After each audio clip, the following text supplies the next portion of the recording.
Stick with me here. Our guy just woke up in a huge castle, battling a massive headache. 2 lives crashing together. He remembered exactly how he checked out. A giant truck literally smashed right through his 7th floor apartment. Just like that, his boring gamer days were over. Now, he is Linen, the illegitimate son of Count Harris, dropped into a world of swords and epic magic. Honestly, not the best starting position. But as his memories merged, he unlocks something totally broken, a power called deduction. It simulates and breaks down any magic perfectly. Still, things looked rough. He has a kind half-sister named Alicia, a priestess. And then there is Alfred, his half-brother, the golden boy, training for Holy Knight. Both of them are already hitting rank 3. Meanwhile, Linen is stuck at rank 2. Countess Isabella treats him fairly enough. But Alfred? He absolutely despises Linen, convinced he is stealing their mother's attention. That very first night, he couldn't wait. He tested his brand new deduction skill on a rank 2 ice arrow. After 30 minutes, his mental energy was tanking hard, but he felt the progress. 10 days of solid grinding, and he would master it completely. Normally, that takes over a whole month. But he got greedy, pushed for another hour, completely blacked out, and only woke up at noon the next day. His brain felt totally pierced by invisible needles. Tough lesson learned. Do not overdo it. After that scare, he played it extremely safe. By day, he acted like the quiet, invisible nobody everyone expected. But by night, he ripped into Ice Arrow, analyzing every single rune and circuit to see how frost energy flows. Then one afternoon in the hallway, he bumps straight into Alfred's crew. The golden boy spots him, and his smirk drops. Alfred starts brutally mocking him out loud, calling him a gifted genius as a total joke, saying he hides away because he cannot ever catch up. Linen kept his cool and smiled politely, but when pushed too far, he fired back. Talent is great, but relentless hard work matters too. Watch closely here. Nobody ever expects the quiet, invisible kid to finally clap back. Alfred's face instantly went beet red. His golden battle aura flared up wildly around him. He was totally ready to throw down. A rank 3 against a rank 2. Zero chance in a fair fight. Still, Linen quietly gathered a tiny spark of cold energy into his palm. His unfinished ice arrow was his only wild card. Suddenly, Alicia stepped right between them. She cooled Alfred down, reminding him a future Holy Knight must show grace. She asked Linen to be patient with his younger brother. He simply nodded. The crowd finally scattered. Back in his room, Linen locked the door, his heart racing fast. That heavy, suffocating pressure from Alfred's golden aura lingered like toxic poison. He sat down and hurled himself entirely into deduction, desperate to finish Ice Arrow. Just a few short days later, at the quiet back training ground, he finally felt it. A freezing current rushed through his magic circuits, locking everything into place. The spell clicked perfectly. Water elements zipped to his hand like totally loyal soldiers. He raised his palm and chanted the words. Razor-sharp ice arrows materialized from thin air, shrieking forward with incredible speed. They slammed into the solid granite target and completely blew it apart. Massive cracks everywhere. Huge holes punched clean through, with frost creeping outward. He dropped his arm, looking from that completely shattered stone target down to his own hand. He finally smiled. We all love a good underdog win, right? This basic spell was his very first strike against fate. A tiny glimpse of light in total darkness. But after mastering Ice Arrow, Alfred's arrogant smirk kept haunting him. He desperately needed more firepower. He marched straight to the castle's massive circular library. Huge ceilings, thick oak shelves, and hundreds of ancient books packed with that classic dust and ink smell. He headed directly to the Elements and Shadow Isle and started rapidly flipping through pages. He already knew plenty of basic magic. Rank 1 spells like Fireball, Wind Spirit, Water Ball, and Shield, and even a handful of rank 2 tricks. But standard magic simply was not enough. Then he spotted 2 totally dark, menacing-looking books. One called Erosion instantly grabbed his attention. It spawns a blinding black fog that literally devours holy energy. That was the absolute perfect counter to Alfred's shiny golden aura. He snatched it without a second thought. He sat right down, memorizing every single dark rune and magic circuit before firing up deduction. It dragged way slower this round. Dark magic was entirely uncharted territory for him. His gut instinct estimated it would take around 22 days. So he bided his time. By daylight, he kept up his flawless act as the quiet, harmless coward. By night, he navigated that twisted dark magic maze inside his head, watching the thick black fog swirl and form on his mental screen. 22 days later, erosion was fully primed, and the timing? Flawless. Alicia went away on a mission, so the peacemaker was completely gone. When Alfred strutted down the hallway with his usual smug face, Lennon did not break eye contact. He stared him down. Training ground, right now. Alfred froze, then grinned like a wolf spotting fresh prey. Trust me, you and I definitely want to see this showdown next. Stick with me here. He practically dragged our boy straight to the training ground. The second his boots hit the sand, our guy moved. 2 rapid spells. Shadow spread. Wind protect. A massive dark fog exploded outward, completely swallowing all the light. Meanwhile, wild wind energy wrapped around his legs, instantly boosting his speed and agility. Alfred instantly sparked up his holy light shield, forming a glowing golden bell around himself. In total darkness, he was the only glowing light, making him an absolute sitting duck. He charged like a furious golden bull, wildly swinging his heavy training sword.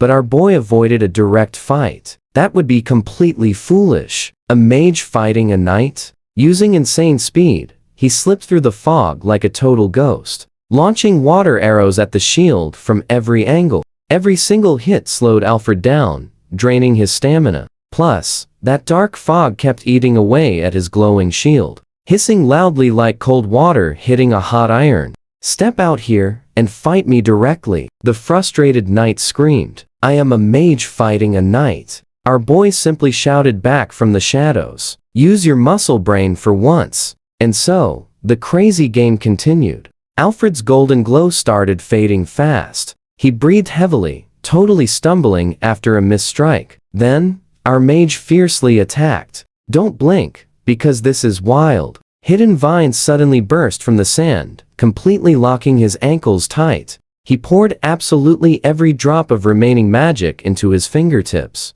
Massive, freezing ice arrows tore through the thick fog and powerfully smashed right into that totally weakened golden shield. The golden shield completely shattered into tiny sparks. The massive impact launched him flying into the dirt. His shiny armor was covered in deep scratches, nasty bruises covering his face, dust ruining his golden hair. The fog slowly cleared. Standing tall despite being completely drained of energy, our hero walked right up to him. He looked down and said it super clearly. I do not want to be enemies. We share the same family. Drop the giant attitude. Alfred glared back up, absolutely burning with humiliation. You win today. He hissed angrily through his teeth. But this is not over. Our guy just smiled gently. I will be waiting. He confidently walked away. He could practically feel the intense stares from all the family members watching. Total shock, deep suspicion, and actual fear. The forgotten son had actually defeated their shining golden child. But back in his lonely room, zero celebrations. He analytically picked the whole fight apart. Was the magic spent smartly? Could the attacks be timed better? Was that sneaky vine trap flawless?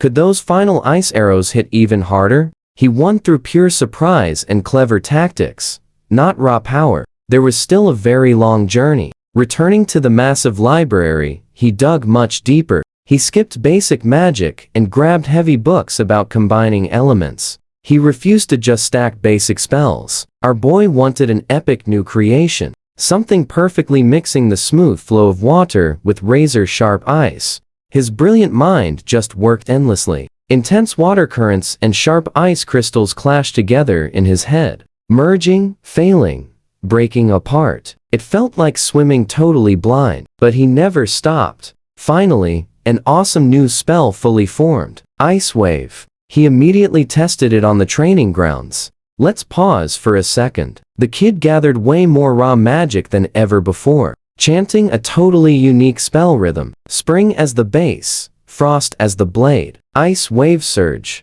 A towering 2-meter-high wall of rushing water literally exploded from the ground. Inside, jagged chunks of sharp ice wildly crashed like dangerous fangs.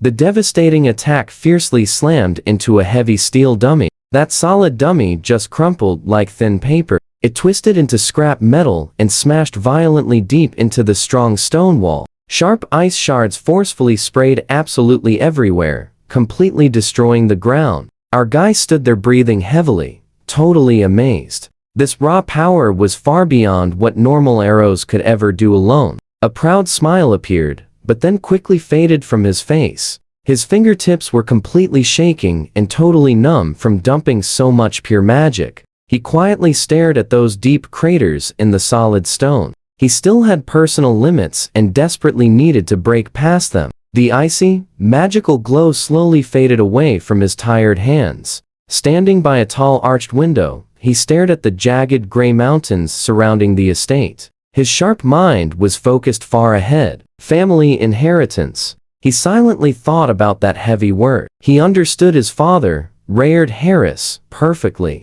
That thin fatherly love and those harsh, noble rules meant only one thing. When he and Alfred finally became official adults, the absolute best outcome was getting tossed into some remote, forgotten corner, given an empty title and totally barren lands that even the poorest local bandits would just completely ignore. All the really good territory was heavily claimed. The real wealth and power would easily go straight to Illegitimate. He simply could not wait around for that. He had a serious plan. Alchemy was the first lever. It was absolutely not just about speeding up his magical training. Alchemy meant real money and total independence. A solid foundation for building something incredible on whatever wasteland he received. He rushed straight back to the library. The heavy scent of old parchment and ink hung in the air. He found the massive alchemy section and practically choked. Huge books filled an entire wall. Everything from rare plant guides, deep chemical reactions, and intense cauldron techniques. So where do you and I go from here? He finally grabbed basic magical plant identification. Trust me, his epic journey is literally just starting. Stick with me here. We start with the ice crystal tree, found deep in freezing plains and high snowy mountains. That fruit, the main item for a rank 1 ice crystal potion. It buffs magic power and sells for crazy money. Touching the picture, I could practically feel the freezing chill right off the page. These magic books were absolute gold. I absolutely had to drag all this genius into my future lands. Father Reynard, too busy partying to care about magic. Alfred only loved swords. And Mother Isabella and Alicia were super chill. So with a decent excuse, copying these books would be insanely easy. I grabbed the best theory guides and dragged them to my room like they were pure, heavy gold.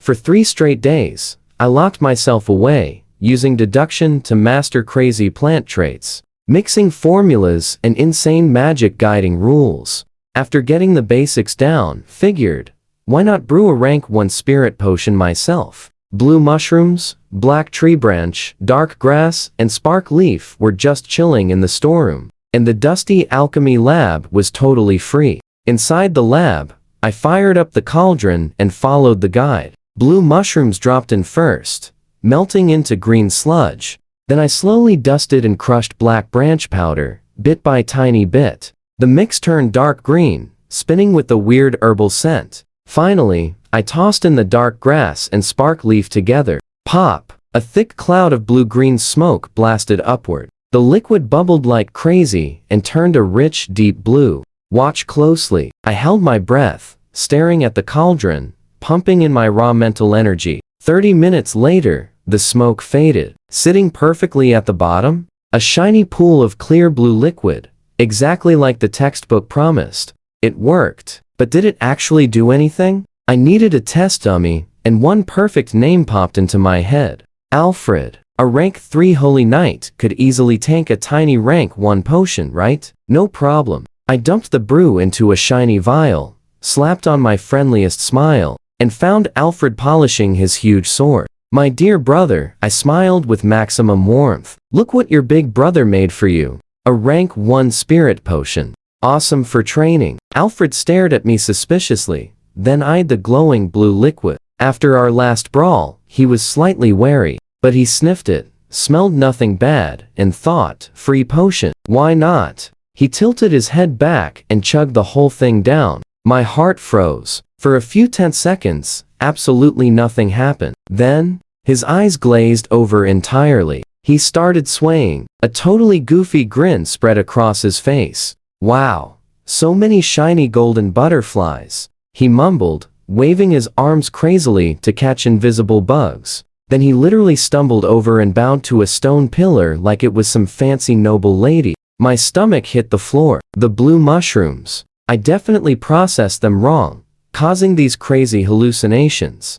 I checked his pulse and energy flow. His body was fine, just his mind going totally wild. You and I both know he's going to completely destroy me later. I stared at the other vial. Total evidence. Time to vanish right now. His night physique would sweat out those funny side effects in 30 minutes flat. I absolutely needed to be miles away by then. 30 minutes later, right on cue, massive roar rocked the yard. "I am going to crush you." Alfred woke up, face burning bright red. Turns out, he was hugging a wooden training dummy, calling it Big Sister. Absolute, complete humiliation. But then something paused his absolute rage, circulating his holy light energy. He noticed it actually felt way more active and refined than before. Plus, his brain, heavily foggy from that wild trip, was now way sharper than normal. His thoughts moved quicker. The potion actually worked. A lightning bolt of realization hit that muscle-packed brain.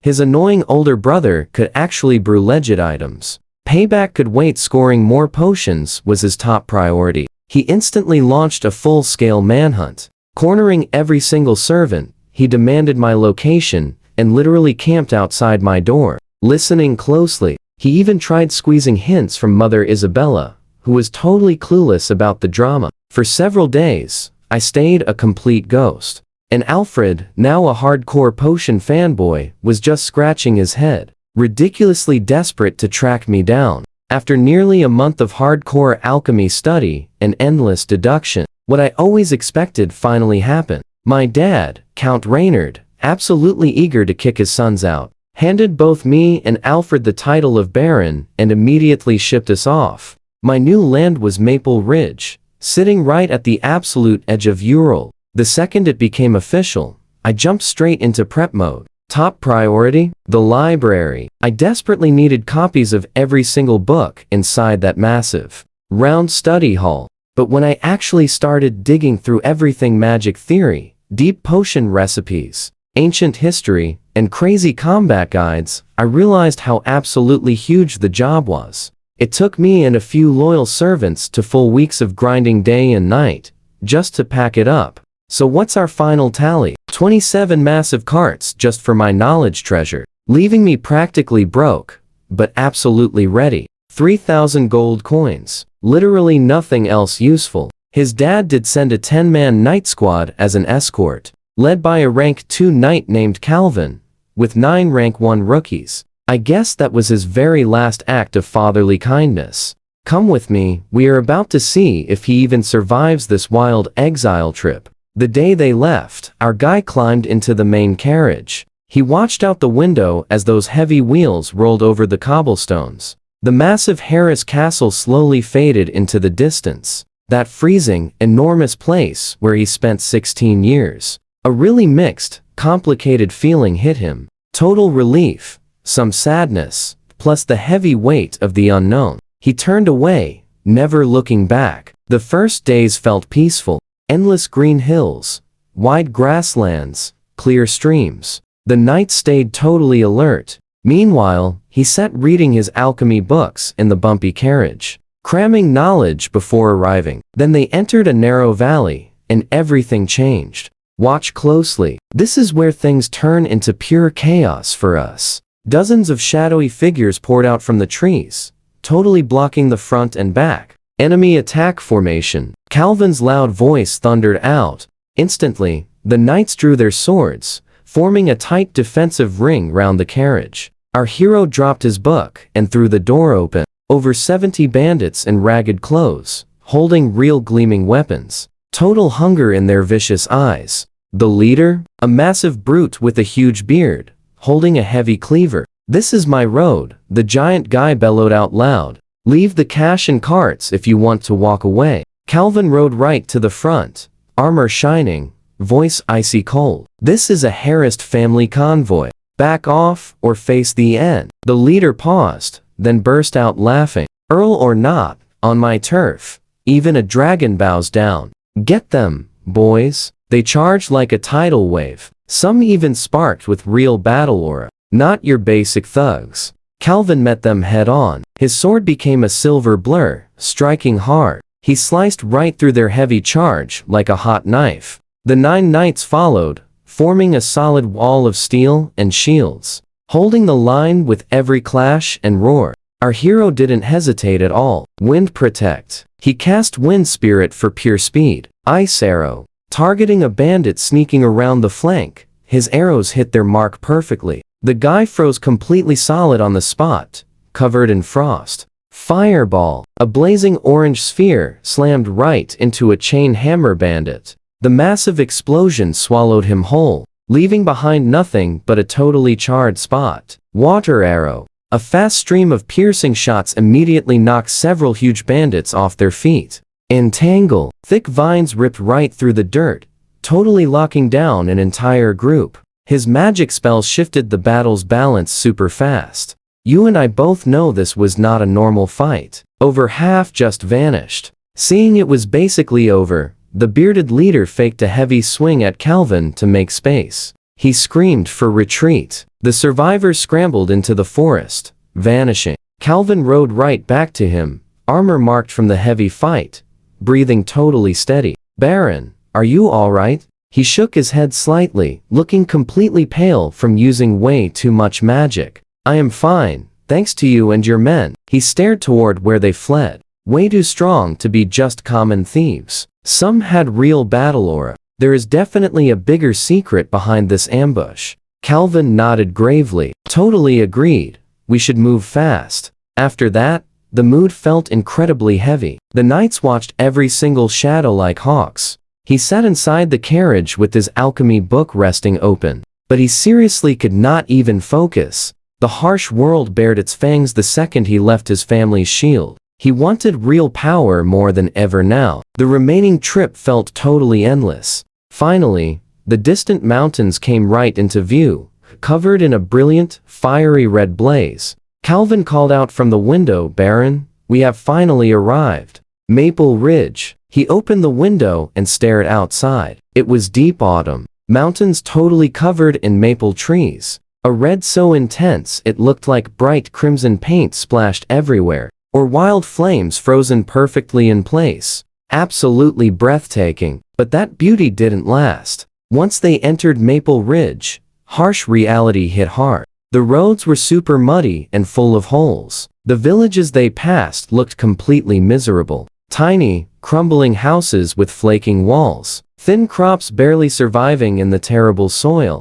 Everything smelled strongly of poverty. Reaching the Lord's castle, his heart just sank completely. Calling it a castle was super generous. It was a crumbling old fort. Stone walls completely cracked and peeling everywhere. The main gate was just rotting wood and rusted iron, groaning painfully as skinny, patched up. Servants managed to push it open. Even more ragged servants stood in the yard, staring back with completely hollow, fearful eyes. Their tired faces proved they had given up hoping for anything better. He stood right beside the carriage, staring at his new home. The cold autumn wind bit through his clothes, blowing dry leaves against him. Those maple trees burned bright red all around, but there was zero warmth. Just the incredibly heavy weight of duty, and a broken territory needing a total rebuild from scratch. So, what do you and I make of this? A brand new life, starting entirely from scratch. The carriage wheels finally rolled over the threshold of Maple Fort, kicking up thick dust against those ancient stone walls. "Stick with me here." Our loyal housekeeper, Violet, stepped right out first. 16 full years of having my back, without needing a single word from me. She marched straight toward that nervous yard servant and completely took over like an absolute boss owning the place. One piercing glare, boom. She instantly knew exactly what she was dealing with. Calvin and I just stood there, taking it in. A shy maid approached, and Calvin firmly told her to lead us straight to the study. I simply nodded, following her inside. Honestly, compared to the lavish Harris family castle, Maple Fort looked completely basic and totally broke. But then, something totally surprised me. The old hallways and worn-down stone floors were actually scrubbed spotlessly clean. Ancient portraits lined the walls. Sure, their paint was fading and cracked, but the figures inside still carried themselves with incredible pride. Someone had genuinely tried keeping this crumbling place respectable. Honestly, that tiny little detail brought a sudden wave of real comfort to my heart. We halted before a massive wooden door, its rusty lock completely buried in dust. The maid frantically fumbled through some green-stained keys before finding the right one. The heavy door groaned open, blasting our faces with a thick wave of mold, dust, and totally stale air. The entire study was buried under a massive gray blanket of dust. Huge bookshelves touched the ceiling, but they were almost completely empty. Faint sunlight barely struggled through the grimy windows, while thick dust danced wildly in the pale beams. Random desks sat covered in years of sheer neglect. But I wasn't seeing decay. I was seeing pure, epic potential. Now watch closely. This massive empty space was perfect for my 27 book carts. Our epic kingdom of incredible knowledge starts right here. I marched straight back outside, only to find Violet already barking out serious orders. I told her to thoroughly scrub that study from top to bottom, hitting absolutely every single surface. Without hesitating, she grabbed the fastest workers and sent them sprinting with brooms and rags. After that epic hustle, Calvin and I toured the entire castle. Total damage everywhere. Wild wind howled right through broken window frames, and loose floor stones literally shifted right beneath our feet. The garden was a literal jungle of human-sized weeds, featuring a cracked, bone-dry fountain sitting right in the very center. The storehouse, completely dark and damp, packed with rusted spear shafts, rotten furniture, and endless dusty crates.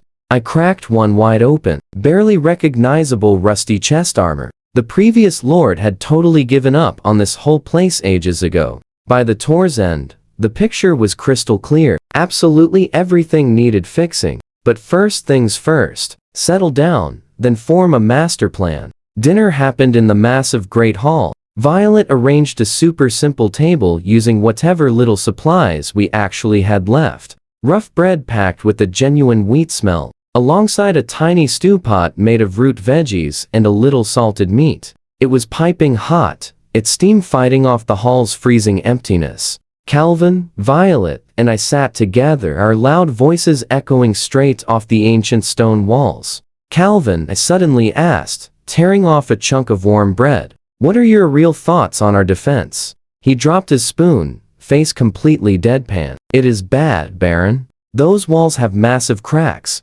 wide enough for a whole kid to crawl through. The gate hinges are entirely rusted out, and the wood is rotting. It is barely a door. We absolutely must patch walls and replace that gate first. Those perimeter watchtowers definitely need clearing out, and must be manned with non-stop rotating shifts. Thanks to those valley bandits, the threat is super real." I firmly nodded. Defense absolutely comes first, but funds are incredibly tight, so every single coin matters. I quickly turned to Violet. "What about inside here?" She neatly wiped her mouth, answering without even missing a single beat. "Your bedroom must be set up right. Maximum warmth and comfort are top priorities. And the study is already happening. Other rooms can definitely wait, but we absolutely must seal those drafty doors. Plus, we are painfully short on servants and need reliable recruits fast. The kitchen barely even works. We desperately need pots, storage containers,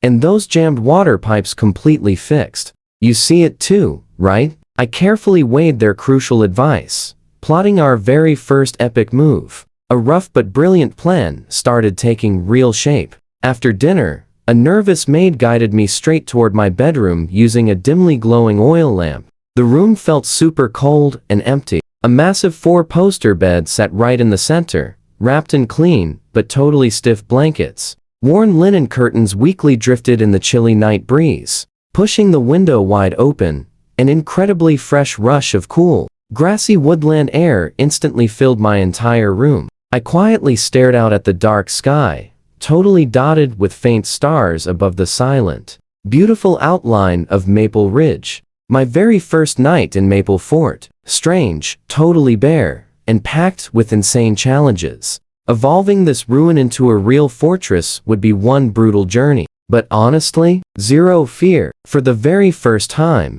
I felt the absolute thrill of standing on ground that was finally mine. My knowledge from another life, my genius deduction, gifts, the incredible strength I built, the countless books I carried, all of it was a sharp blade. I kept honing, and now I finally had a place to swing it.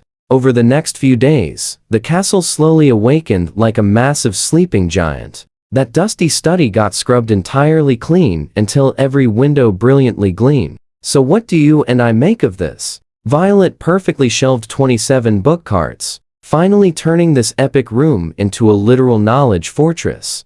Stick with me here. Calvin totally turned his knights into epic builders. They ripped out the messy weeds and marked every single wall crack. That falling gate, swapped out and totally secured with massive, heavy-duty new locks everywhere. The guards took their spots in the fresh towers, protecting the Maple Ridge borders. Violet carefully hired brand new staff for the halls, while the drafty broken windows got patched. Brand new iron pots hit the kitchen, and the amazing scent of real food finally drifted through the fortress. Things were pretty basic, still, but this forgotten fortress was totally roaring back to glorious life. Now that my awesome base was not collapsing anymore, I really needed to check out what was actually happening down in my territory. A huge base means absolute zero if the land is ruined. I decided to visit Mapletown City Hall to see myself. That morning rocked a sleek black baron robe and sword, while Violet wore her flawlessly sharp housekeeper uniform,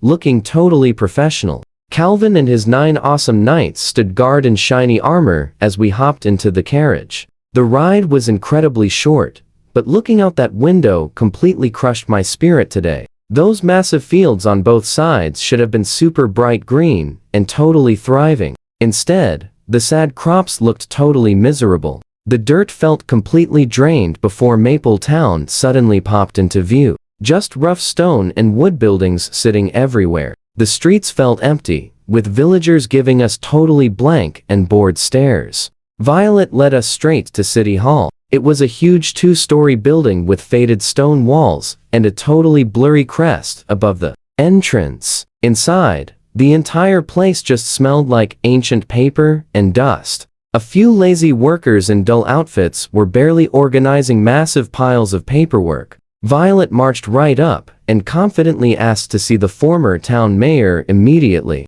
The guy just gave us a totally hopeless look. The mayor? He unfortunately passed away 2 years ago. Since then, the entire place was basically abandoned. Until I showed up, massive problems just stacked. Nobody taking charge. Nobody knowing the actual plan. His completely lost reaction totally explained those ruined empty fields outside. Watch closely, this is where it gets crazy. They opened an old archive room, and heavy dust rained down everywhere. Massive shelves were stuffed with folders, totally buried in heavy grime. I dug right in until my hands were completely covered in dirt.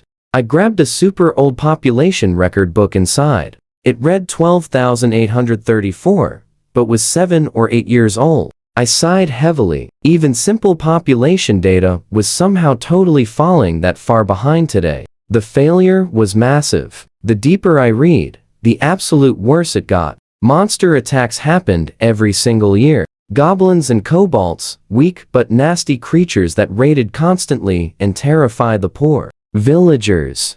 So much farmland was completely abandoned thanks to those monsters, missing workers, and a previous lord who ignored everything. Their farming methods were painfully outdated right now. Trade was ruined. Crafting was disappearing. Everything perfectly matched those depressing, empty streets outside. The one tiny bright side? The local staff mentioned the last monster attack happened about 3 months ago. Super small scale, just basic goblins and kobolds. Calvin and his powerful knights could easily crush that exact threat level. I totally knew I wasn't an expert leader yet, so I handed the massive stack of records to Violet, asking her to analyze absolutely everything and find the real problems.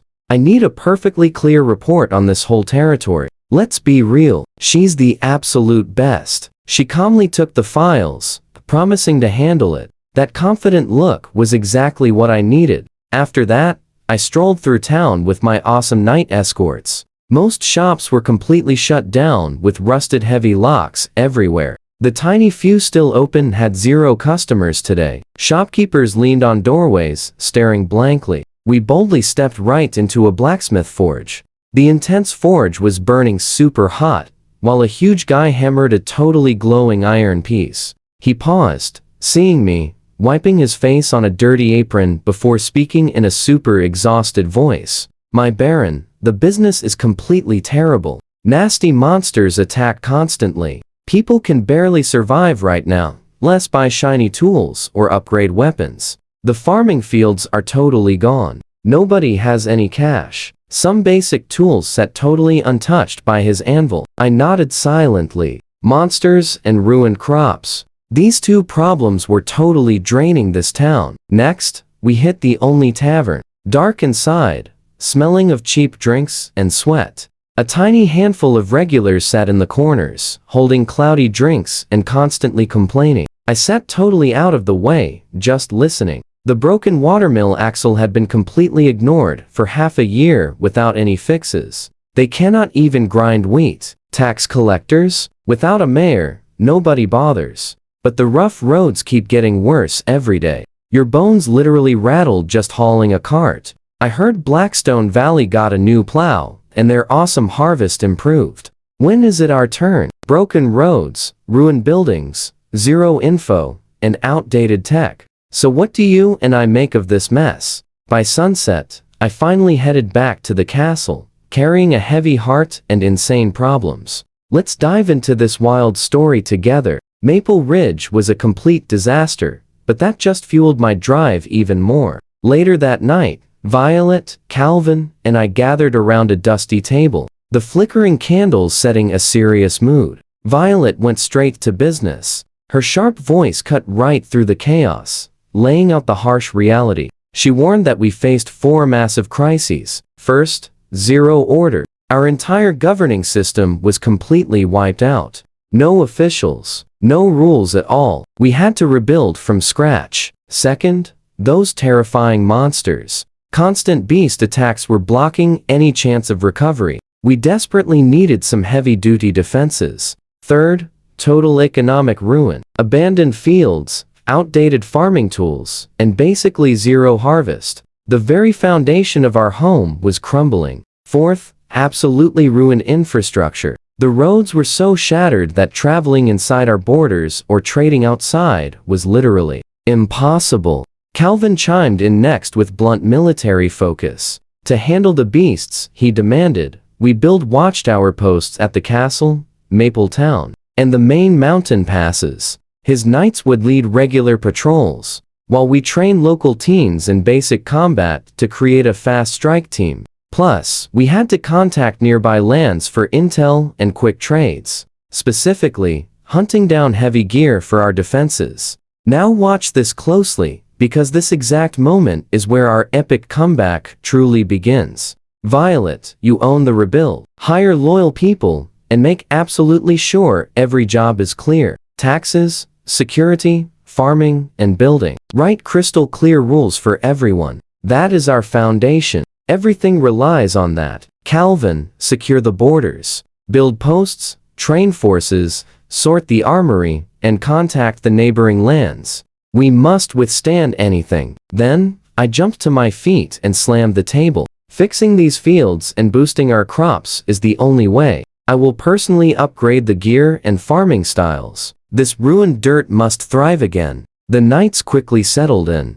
Our fight for survival had just been planned in the dark. The ultimate test was finally kicking off. Leaving the crops to Violet and recruits to Calvin, I tackled a much bigger issue. Magic energy here was completely empty. Meditating felt like swallowing sand from a completely dry river. Power trickled painfully slow. For magic users, this was an absolute trap. Surprisingly, knights trained fine, since they rely on raw muscle instead of mana. But relying solely on swords was not enough. We needed actual spells for growth. This mana drought had to end. Suddenly, an epic memory hit. We both know those cultivation novels. Spirit-gathering arrays naturally pull and concentrate pure energy. Magic operates the exact same way. Could I use my deduction skill to design a crazy mana-gathering array? It was an insane gamble, but necessary. I found a massive library book detailing magic array fundamentals. This thing weighed more than a boulder, completely stuffed with ancient texts and super complex rune patterns. Studying normally would take decades, and I needed speed. I slammed the page, activating my deduction skill. Immediately, the messy symbols flashed in my mind. The tangled lines split and reorganize, revealing their hidden logic. Deduction cracked that impossible book like a master hacker. My daily routine got super intense. Up at dawn, eat, meditate. The mana was painfully thin, but every drop mattered. Every afternoon, 4 solid hours studying, pushing deduction to the absolute limit until I sweat and my brain basically shut down. Meanwhile, Violet restored the farmland, managed workers, and taught smart crop rotation. Fresh green sprouts appeared in the ruined dirt. Calvin pushed his militia squad to the max with training. Real discipline took root, forming an actual army. After 2 weeks of non-stop work, I finally slammed that book shut. I completely mastered those magic array basics. Every rule, how runes mix, how mana loops through them, and how one tiny slip-up shatters everything. My understanding was completely next level. Now, it was time to build this spirit-gathering array in the real world. With the theory locked down, jumped straight into designing my ultimate magic-gathering array. First massive issue was materials. Cultivation books always use jade. But would that even work with our magic system here? Expensive gemstones were ideal. Thankfully, I brought some pretty decent crystals from the old Harris Castle. They worked perfectly. The crystal core blueprint was finally finished. Trust me, you're going to want to see what happens next. Stick with me here. I had amethyst ore brought out and ordered a basic refining furnace built. Crafting took everything. First up, melting that amethyst using perfectly controlled magic fire. Hours of intense focus. One single slip would ruin the crystal. Then came the real challenge. Carving complex array runes into the molten crystal using pure mental and magic energy. 3 grueling days later, I finally had my result. 4 small array discs glowing with purple rune patterns. 1 primary disc, 3 secondary ones. I quickly hid the main disc in a cellar beneath my study. Calvin buried the 3 secondary discs in a triangle formation round the castle, treating the job exactly like a top-secret mission. Then, alone in the cellar, I pressed my hands against the main disc and pumped my magic deep into it. The connection sparked instantly. I sensed all 4 discs completely linked, like stars in a glowing network. Magic began flowing toward them from every direction through the earth. After 10 minutes, the array hit a tipping point and just started running on its own. The magic concentration around the castle, which had been practically zero, began climbing steadily. Within 3 days, the area right around the castle, especially the garden, held several times more magic than before. Still nowhere near magic-rich regions, but entirely enough for my meditation and growing simple magic plants. I chose green leaf grass for my very first crop, an essential ingredient for rank 1 recovery potions. It's tough, easy to grow, and always in demand. I planted 50 seeds from the Harris Castle directly into specially prepared soil back in the garden. As a mage, I just needed to weed and water them regularly. Days later, tiny green sprouts boldly broke through the dark earth. Our territory's first magic plants were actually alive. Meanwhile, everything else was moving forward too. Calvin's militia was getting stronger, still raw, but highly disciplined and showing some serious potential. Violet's farming reforms were paying off nicely, with abandoned fields turning green again and early harvests trending upward. Maple Ridge was finally waking up, and the powerful gathering array had given it the exact engine it needed. Now watch closely. Magic was solved, but money instantly became the next crisis. Maple Ridge had 0 mines, no special products, nothing to generate income. Seriously, no wonder my father dumped this empty land on me. The green leaf grass was still just growing and wouldn't bring in cash anytime soon. What I desperately needed was a real magic refining furnace to craft weapons and magic items for sale. Time for deduction again. Thanks to my array knowledge, the complete furnace design only took 7 fast nights of work. Days were spent meditating and intensely studying alchemy. At night, I burned through pure mental energy, mapping out every structure and integrated array. When building time finally came, I barely had enough amethyst left from the array project for a miniature furnace. The true difficulty was fusing 3 totally separate arrays: ignition, temperature control, and structural reinforcement into a single crystal body in just one try. Half a day of pure focus later, the furnace took form. A small purple, 3-legged vessel, radiating bright magic light. I completely collapsed onto the floor immediately after and slept deep into the night. The mental drain was absolutely brutal, but I finally had the beating heart of a real production operation. The next problem hit fast. 0 mineral resources. Buying materials would easily drain my already super thin budget. The only real option was finding ore deposits in my own territory, but I had 0 prospecting experts and absolutely no leads. I know what you're thinking. Deduction again. I started designing a spell to easily detect underground mineral veins. Estimated time, 13 nights. By day, I handled territory, business, casually checking crops, consulting Violet, and studying my alchemy. The wheat fields looked extremely promising under Violet's management, with the harvest approaching way ahead of schedule, thanks to our magic environment. But grain alone could never lift Maple Ridge out of poverty. Finding minerals was super urgent. On the 5th night, I hit a wall. Natural magic interference underground kept scrambling my spell's detection results. Nothing I tried could filter it out properly. I was incredibly stuck. Then one night, staring at the stars through my window, it finally hit me. Why fight the interference when I could actually use it? I cleverly redesigned the spell to resonate with specific natural magic frequencies, turning the noise into reference points for locating deep deposits. That breakthrough completely blew the problem wide open. Progress accelerated. By night 10, the spell was fully functional. After 3 more nights of refinement, the ore-finding spell was truly complete. 13 sleepless nights, and incredibly exhausted eyes. But I was finally ready to eagerly scan the mountains and hills of Maple Ridge for whatever riches might be hiding underground.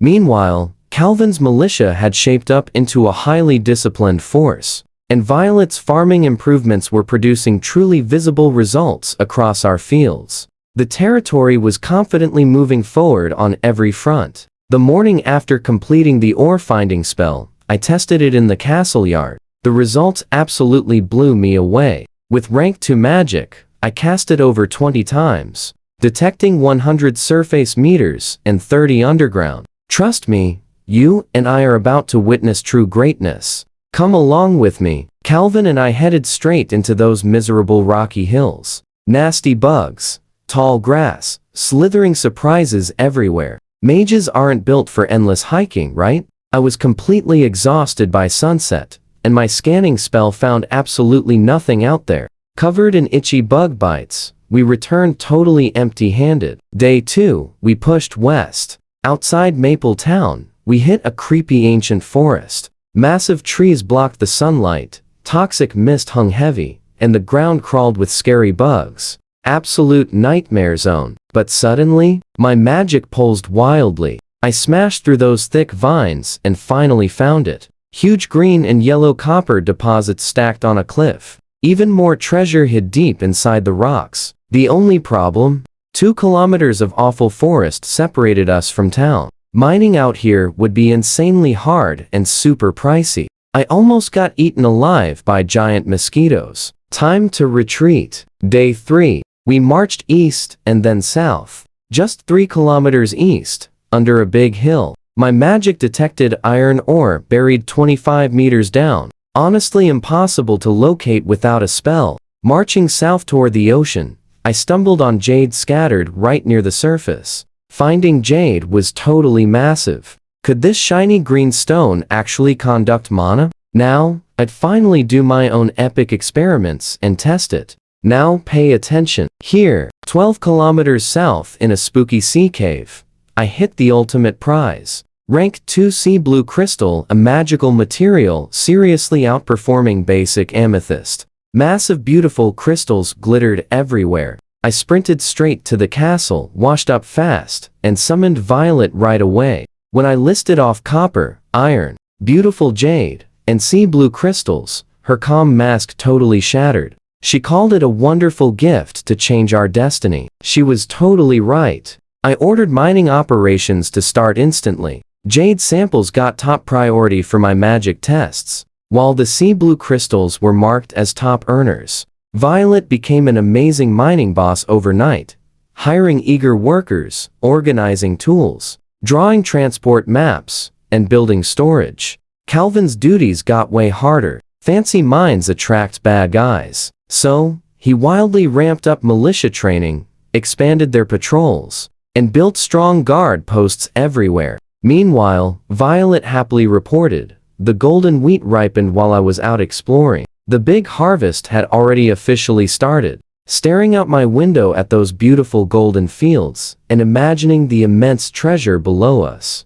All those exhausting months of hard work finally felt completely, undeniably worth it. Maple Ridge was totally changing from a miserable wasteland into a booming, hopeful territory. Discovering these rich mines was fantastic, but dragging that ore out and turning it into shiny gold would take serious time. Safety was a massive concern. Maple Ridge rests between scary forests packed with monsters, and the yearly monster wave hits next year. We had to prepare. I used my deduction powers all night to invent incredible magic armor for Calvin's brave knights. If they wore strong enchanted gear on the front lines while I blasted epic magic from behind, our survival chances would absolutely skyrocket. Designing this took a whole month. Just 2 days in, Violet rushed over with a really stressful, urgent problem. I know what you're thinking. The roads were absolute garbage. Even if we mined ore, moving it was impossible.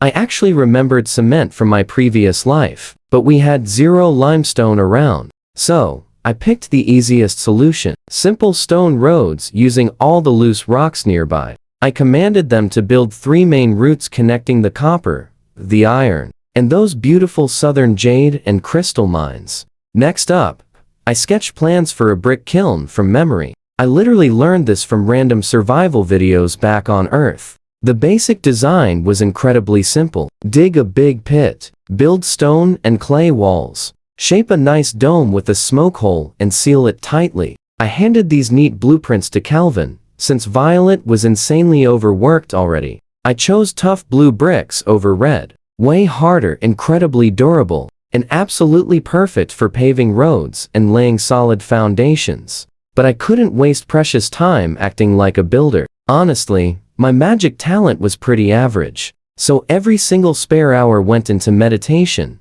pushing my mana limits. That strong hunger for power totally followed me from my previous life. It never stopped driving me forward. 1 month flew by. Those 3 stone roads were flawlessly finished. Calvin built that kiln perfectly, blue-gray smoke puffing out nicely. Plus, my deduction finally delivered the complete magic armor crafting method exactly on time.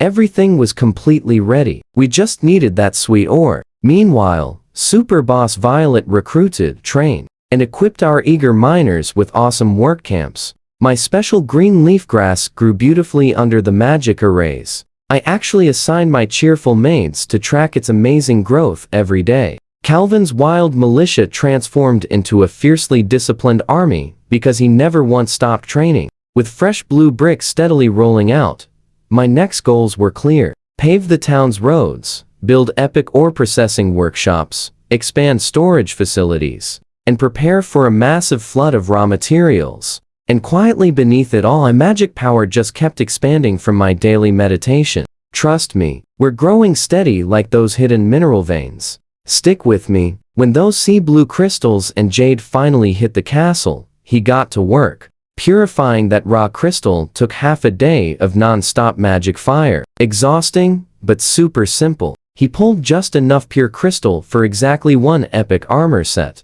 Crafting the awesome blue light suit specifically for Calvin, it packed 3 crazy arrays, rank 1 defense, a rank 2 wind speed boost, and a totally wild rank 1 fire burst setup. He deliberately mixed those ranks because Calvin's energy is super limited. Full rank 2 would literally drain him completely. Splitting the armor into 6 pieces meant 6 totally sleepless days of non-stop crafting. It almost broke him entirely, but the final set was absolutely flawless.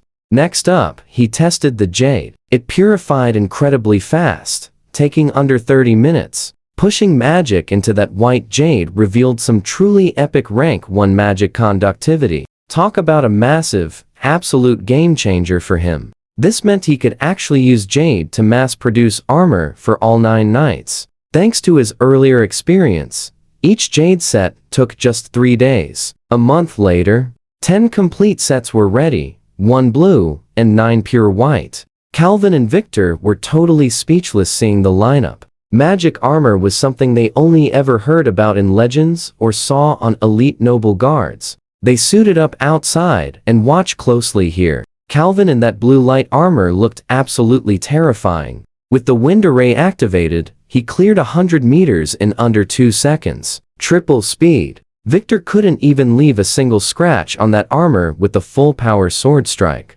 Plus, the fire burst array unleashed a massive 50-meter wall of flame, although it completely drained Calvin's energy in just one single shot. Those white jade sets were weaker, but still awesome. They packed a great speed boost, solid rank 1 defense, and a smaller fire burst that easily cleared out low-level monster groups. He handed out the remaining 8 armor sets to the other knights. Worried about loyalty? Don't be. Every single armor had a secret core array backdoor that only he knew. But honestly, anyone could see Maple Ridge transforming fast. Sticking with him meant a future truly worth having. Meanwhile, Violet kept building brick roads through town, and shipments were finally flowing steadily along new routes. The territory finally had awesome armor and resources. Maple Ridge wasn't a stranded wreck anymore. It was a fully upgraded ship with real sails heading straight into the open water. 6 months after reaching Maple Ridge, he felt a massive breakthrough coming. The solid wall between rank 2 and rank 3 was finally cracking. Trusting Violet, he went straight into seclusion. 2 weeks of deep meditation later, boom, the barrier completely shattered. Rank 3 mage. His first test, flying. Shaky at first, he stabilized incredibly fast. Speed like a galloping horse, although it definitely burned through his magic extremely fast. Long-distance flights weren't realistic yet, and outside the castle's gathering zone, the incredibly thin magic made it even harder. Calvin and Violet were waiting when he finally landed, ready with huge territory updates. The population reached 14,000 across 17 villages, plus 2,000 in town. Calvin fully trained 1,000 militia to combat-ready levels. They just desperately needed proper weapons. Plus, town roads were fully paved. Blue. Mining for copper and iron was stable, though jade and crystal output stayed low. But the massive news? Deep inside that mine, they discovered sea blue essence crystal, a rank 3 material, extremely rare and valuable. Farming was completely restored too, and the huge harvest easily fed everyone with surplus. You and I know Maple Ridge was finally thriving. Now, that rare essence crystal sparked an idea for a rank 3 gathering array. But honestly, the current one still worked perfectly fine. What he truly wanted was something he dreamed about since his past life, a flying sword. 2 months of intense hard work unlocked the exact crafting method. This design was insanely complex compared to armor, packing, levitation, wind control, defense, and a rank 3 size changing array. At its core, he used that precious sea blue essence crystal, spending 2 entirely sleepless days and nights at the furnace. The result? The epic blue cloud sword, a blade wrapped in pale blue light, cloud patterns etched beautifully into it, humming softly like it was genuinely alive. He climbed the highest tower, stepped onto the massive sword, and launched straight up, 1,000 meters high, wind screaming past, stars literally within reach. The entire territory looked like a tiny toy below him. The freedom felt incredible, but he stayed clear-headed. This sword was amazing for flying, but totally useless for real combat.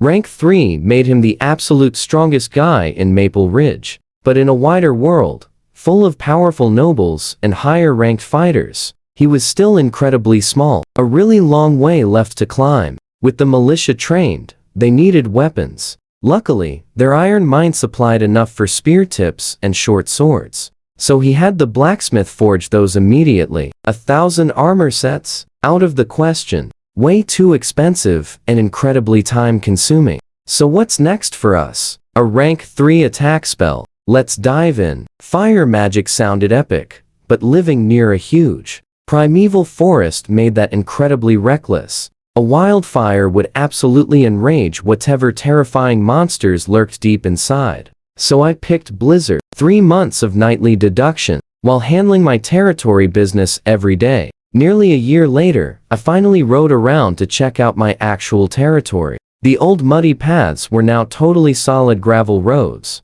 Maple Town finally had bustling foot traffic, and those blue brick streets looked surprisingly spotless. Sure, plenty of run-down buildings remained, but 1 year of progress was undeniable. Still, I spotted deeper issues. Almost nobody could read or do math, and their farming methods remained completely primitive. My genius solution? Have our knights teach the militia literacy first. Later, we would build schools once the economy blew up. By August, winter was exactly 3 months out, bringing those annoying annual monster raids. But honestly, I wasn't even worried. I had armored knights and 1,000 armed militia ready. 3 months later, Blizzard was mastered. Winter finally arrived. Now, pay close attention here. The South's mild climate and massive harvest meant survival. But then, scouts reported monsters swarming the border. Calvin marched out leading our full force. Knights rocking magic armor, plus 1,000 militia holding spears. I stayed back and unleashed my blizzard. The sky went completely black. Freezing wind and insane snowfall swallowed everything in a 10-mile radius. Every single ice crystal packed cutting magic energy. The monsters literally froze mid-charge, their movements slowing. Weaker beasts dropped like cut wheat. Stronger ones staggered forward, bleeding from endless icy cuts. Sensing they could barely fight, Calvin seized the moment and led the charge. The knights blazed through crippled monsters, while militia pushed forward like a spear wall. It was an absolute slaughter. Most monsters died right there. The few survivors fled into the mountains, heavily wounded. Afterward, I ordered every useful monster material collected. Fur, claws, and magic cores. Absolutely nothing was wasted. Then I told Calvin to heavily intensify scout training for bad weather patrols. One victory didn't mean total safety. The next wave could hit any time. Winter pressed on, keeping us sharp. Winter was actually kind to us. Just that single monster wave, and my massive blizzard wiped them out. Meanwhile, the green leaf grass finally matured perfectly after a full year under the magic gathering array. Stunning quality, but selling it out here in the middle of nowhere was impossible. I stored everything for future potion making. Then, I mapped out 3 big goals for the year. Expand magic plant cultivation, seriously diversify our food crops, and develop farming-focused spells and arrays. My own advancement had completely hit a wall. Rank 3 meditation was just painfully slow. I know what you're thinking. The classic cultivation novel, farming route. Build the territory's resources to forcefully feed my own magic growth. I handpicked 5 rank 1 magic plants covering all 5 elements. Gold thorn grass, green vine, water blue flower, flame flower, and thick earth vine. Next, I used deduction for 2 key tools. A rain spell took 4 days, while a 5-element gathering defense array took 9. I crafted 5 jade array discs in 3 hours, setting them up perfectly in the castle garden, one for each element's exact position. Once activated, elemental magic flowed between the 5 plots in a self-sustaining cycle. I planted 25 seeds per plot, assigning maids to weed and used the rain spell 3 times daily. Finally, I handed them access tokens for the magic barrier. Then I absolutely raided the seed storage for something I desperately craved. Rice. Found it. Plus chili peppers and cabbage. Rice needed water patties and warm weather, so that waited until spring. Meanwhile, used deduction to master several handy utility spells. A magic needle spell for pest control, a soil loosening spell, land clearing flame spell, and a rank 2 flying spell called cloud riding for daily travel. Less flashy and way cheaper than a flying sword. When spring arrived, I planted peppers and cabbage in the garden corners, prepping for rice. Flying out to a nearby field on my cloud spell, I burned the weeds using flame magic, loosened up the soil, flooded it, and planted seeds in nursery beds. 10 days of 3 times daily rain spells later, those little seedlings were ready. Using Mage Hand, I transplanted them into 5 acres of prepared paddy, like an absolute magical planting machine. Back at the castle, everything progressed smoothly. Militia literacy training went well. Calvin's drills never stopped. Violet managed the territory flawlessly. Meanwhile, the magic garden absolutely thrived, with 5 colored plants radiating elemental energy. Outside, 5 acres of green rice swayed in the spring breeze. Soon, I have magic plants for potions and actual rice on my table, plus chili peppers. After a whole year of bland stew, I could already taste stir-fried pork with peppers. Even more importantly, once I proved these crops worked, farming techniques would spread across all of Maple Ridge. For months after planting, the magic plants in our garden were thriving way ahead of schedule.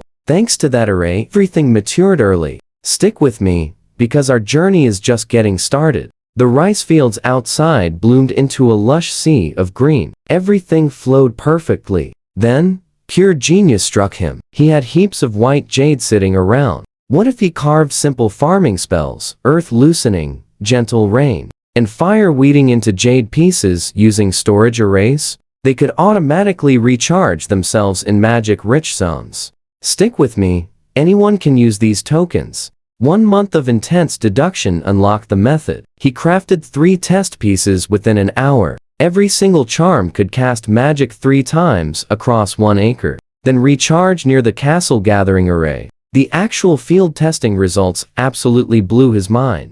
That earth charm loosened soil perfectly and evenly. Meanwhile, the rain charm provided precise, incredibly gentle watering. The fire charm burned weeds without harming crops. This worked far better than him casting magic manually. He handed 3 charms to Violet. Half a day later, she came sprinting back. She was totally covered in mud, her face glowing with absolute excitement. She called this an absolute miracle. With enough charms, they could divide all farmland into neat 1-acre grids and massively multiply their entire crop output. She pointed out their 5,000 free citizens and nearly 9,000 serfs. That meant plenty of eager workers, if he provided the magical tools. He calculated his jade reserves could yield 1,500 charms, exactly 20 days of solid crafting. He dove straight into work, but the weather felt totally wrong. It was only March, yet the air felt incredibly, unnaturally hot and super dry. Nothing like a typical southern spring. The green rice leaves were already curling at their edges. Watch closely. This heavy heat felt like a warning we could not ignore. He immediately ordered Calvin to boost patrols around forests, water sources, and borders. They had to watch for wildfires in this bizarre heat. Then, he crafted even faster. Jade charms piled upon his workbench daily. They glowed softly, shining like a beautiful little galaxy of hope. But whenever he walked the fields, feeling that burning wind on wilting leaves, his deep unease kept growing. He possessed the perfect tools and an epic plan for a golden harvest. But would this absolute freak weather actually let it happen? 2 months of brutal heat passed, but the rivers somehow held up. He finished all 1,500 jade charms, handing them out immediately. Paired with 8,000 serfs, intensely working the land, they carved out nearly 1,000 acres of fresh farmland within 2 months. The first 5 acres of rice matured early, thanks to the powerful charms. Every single grain went straight back into the soil as fresh seed. A brand new, massive granary stood ready beside his castle. Over those 2 months, he developed a rank to magic a rank to mage robe, and a cool soil hardening charm. Honestly, that mage robe was the absolute hardest thing he had ever crafted. He melted jade and sea blue crystals into threads for thinner than spider silk. He etched microareas for cleaning, defense, and gathering magic onto each strand before weaving them. The longbow was simpler by comparison. Crystal and essence crystal fused perfectly, with 5 element and wind arrays permanently burned into its body. After half a day of weaving, the epic robe was finished. White jade exterior featuring blue cloud patterns, elegant and powerful. He felt incredibly satisfied. The 5 magic plants in his garden also completely matured 3 months ahead of schedule. He harvested everything at absolute perfect quality, saving the 10 best seeds per element. Then came his boldest, most insane idea yet. You and I both expected basic potions, right? Instead, lacking gear, he brilliantly adapted Eastern alchemy to condense the medicine into powerful pills. His refining furnace was basically a perfect pill cauldron. 3 days of deduction provided a straightforward method. Since he already had the potion formulas as a solid foundation, he began crafting gold spirit pills, using gold thorn grass as the core ingredient. Following the 5-element cycle, water naturally nurtures wood. Wood feeds fire. Fire creates earth. Earth bears metal. Every single auxiliary herb went inside at the absolute perfect moment. Water blue flower softened the fierce metal energy. Green vine perfectly fueled the fire element. Flame flower smoothly generated heavy earth essence. Thick earth vine stabilized and compressed everything. The furnace hummed, magical colors swirled, and 6 flawless golden pills suddenly emerged. Confident soaring, he powered through all 5 elements. 100 batches total, exactly 20 per element. 600 total pills, gold, wood, water, fire, and earth spirit pills. Each brilliantly glowed with its element color, filling the room with the 5-colored haze and rich medicinal fragrance. These pills helped untrained people sense elemental energy and start breathing techniques to become powerful knights. 600 potential warriors resting in jade dishes.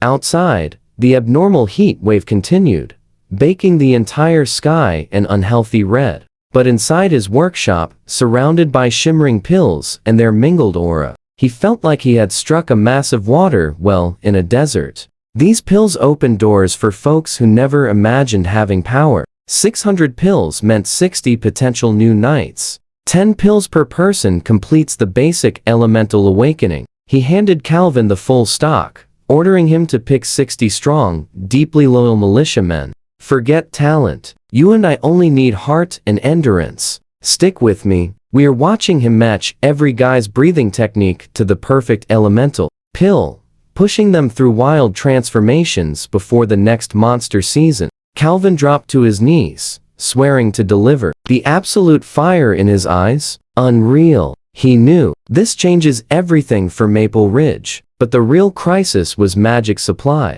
Their rank 2 gathering array was completely and utterly maxed out. Between his intense personal training, thousands of jade charms draining the territory, and the garden's magical plants, the entire region's free-flowing ambient magic was drained down to basically zero. He felt the strain during meditation, literally like breathing through a straw. Upgrading to a rank 3 gathering array was now an absolute emergency. He calculated 2 intense months of nighttime deduction, but he also discovered the territory's hard limit. Just 1 rank 3 array at the core, plus 1 rank 2 array further out. Build any more than that, and they simply steal magic from each other. Magical plant cultivation had to pause. There simply was not enough energy to keep seedlings alive. Everything depended on upgrading the array first. He ruthlessly split his schedule. Daytimes were spent purifying raw minerals inside the underground chamber. Sea blue crystals and super rare sea blue essence crystals all went straight through the blazing furnace. They were refined into pure material blocks, forming the actual bones of the rank 3 array. Nighttimes meant deep, exhausting deduction sessions pushing array designs. The rank 3 version was 10 times more complex than rank 2. A 3-dimensional layered magic structure, literally like burying a living, breathing heart underground.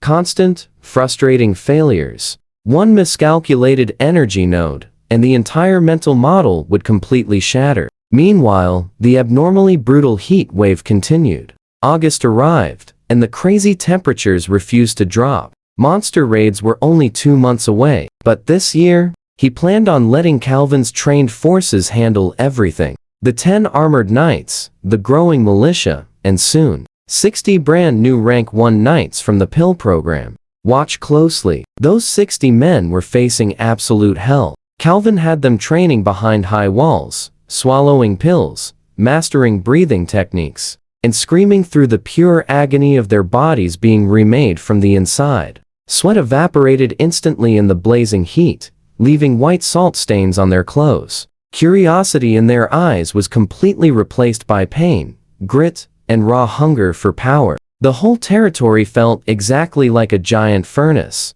He refined ore, pushing deductions to their limits. Future knights forging their bodies. Crops actively storing energy in the fields. Iron flowing from the smelters. Everything hammered towards something far stronger. 2 full months of day and night grinding completely paid off. The complex rank 3 gathering array design was finished. He spent every daytime hour purifying massive minerals into array-based modules. Refined jade, sea blue crystal, and essence crystal blocks were totally ready to become the skeleton of this new array. He crafted 5 array discs over 2 completely sleepless days. He buried the main disc 100 meters beneath the castle, placing 4 secondary discs at the cardinal points around it. When he finally activated the array, it nearly destroyed him. You and I know what happens next. It drained his magic in seconds, erupting a terrifying suction force pulling all free magic across the territory straight toward the castle. Even the thousands of jade charms across the fields went dark instantly. 7 days to stabilize. When it settled down, the castle's magic concentration was easily at least 10 times the old level. The air felt almost liquid with energy. Maple Town fell safely within the array's range, too. Townsfolk noticed the air felt much fresher and fatigue recovered way faster, though they had no clue why. Next, he relocated the old rank 2 array to Sunset Mountain, 40 miles south, near the ocean. The fresh sea wind carried rich water element magic, absolutely perfect for growing magic plants. He built a cultivation array there, transplanting nearly 1,400 seedlings across all 5 elements. A few maids handled daily care, while future knights stepped up to provide ironclad security. Back at the castle, he realized his old refining furnace wasn't precise enough for higher level pill making. He spent 7 days designing a dedicated rank to alchemy furnace. The blue essence furnace, perfectly optimized for ultimate temperature control and energy containment. The morning, he finished that exact blueprint. He looked out the window at the training ground and watched it finally happen. One man broke through first, golden energy steaming off his body, his fist shattering a test stone into pure powder. Then the rest followed like a chain reaction. Green, blue, red, yellow. 60 wild auras erupting one after another. All 60 men had broken through to rank 1 knight. Former serfs, now warriors. 60 new knights forged from pills, heavy pain, and relentless training. Calvin delivered exactly as promised. He stood at his window, the whole castle humming with pure magic. 60 glowing knights blazing below, and a new furnace design locked in his mind. He felt Maple Ridge finally becoming something real. December broke the long heat wave, and the final harvest numbers completely rolled in. That is where we leave it, over 2 million units. After feeding everyone, they secured a massive half-year surplus. Stick with me, 8,000 serfs just turned 1,000 acres into a pure miracle crop. Even through that harsh summer, our shiny rank 2 blue essence furnace finally sat ready in the cellar. But then, a sudden shock completely shattered that quiet peace. A massive magic pulse exploded from deep within the western forest. Definitely rank 3 level minimum. It faded instantly, like a ghost. But I could not just ignore that. Grabbing my blue cloud flying sword, I launched into the dark night sky toward the source. 30 minutes later, floated right above the tree line. My spiritual sense scanned the whole area. 0 battle marks, no magic residue anywhere, way too clean. But then, a very faint scent hit. Fresh crimson drops. I found a tiny cave. Inside, on freezing stone, lay a fallen woman. A beautiful dark elf. Ghostly pale, black hair everywhere, leather armor torn by pure force. Yet there was no visible finishing mark, 0 poison, and no broken bones.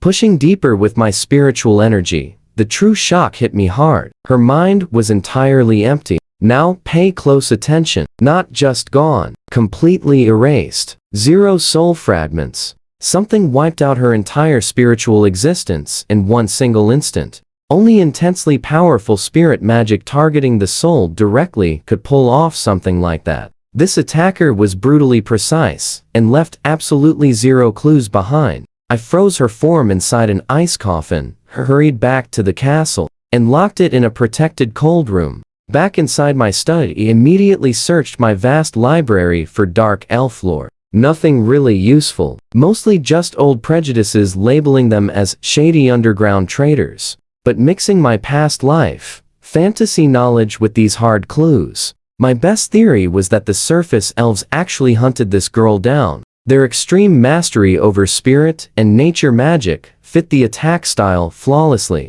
But why was she near my border, and what huge secret justified such an extreme punishment? 0 answers yet. While reading, my eyes locked onto a note regarding magic cores. Those shiny crystals dropped by defeated monster beasts. I had a huge pile from last year's epic clash sitting in storage. I grabbed 2 and examined one using my spirit energy. Inside was absolute chaos. Violent, clashing elemental powers crammed tightly together like wild animals. Gold, fire, all violently clashing. If someone actually swallowed this, that wild energy would completely shred them from the inside. I know what you are thinking. Utter trash, right? But suddenly, an insane thought hit me. What if I could purify them? Separate all the chaotic elements. Extract only the good parts, just like refining pills. That raw energy inside was honestly huge. If I cracked this purification puzzle, these monster cores could become an absolutely massive, practically endless energy source. 2 mysteries sat right on my desk. A fallen dark elf, hinting at dangerous forces lurking near my own borders.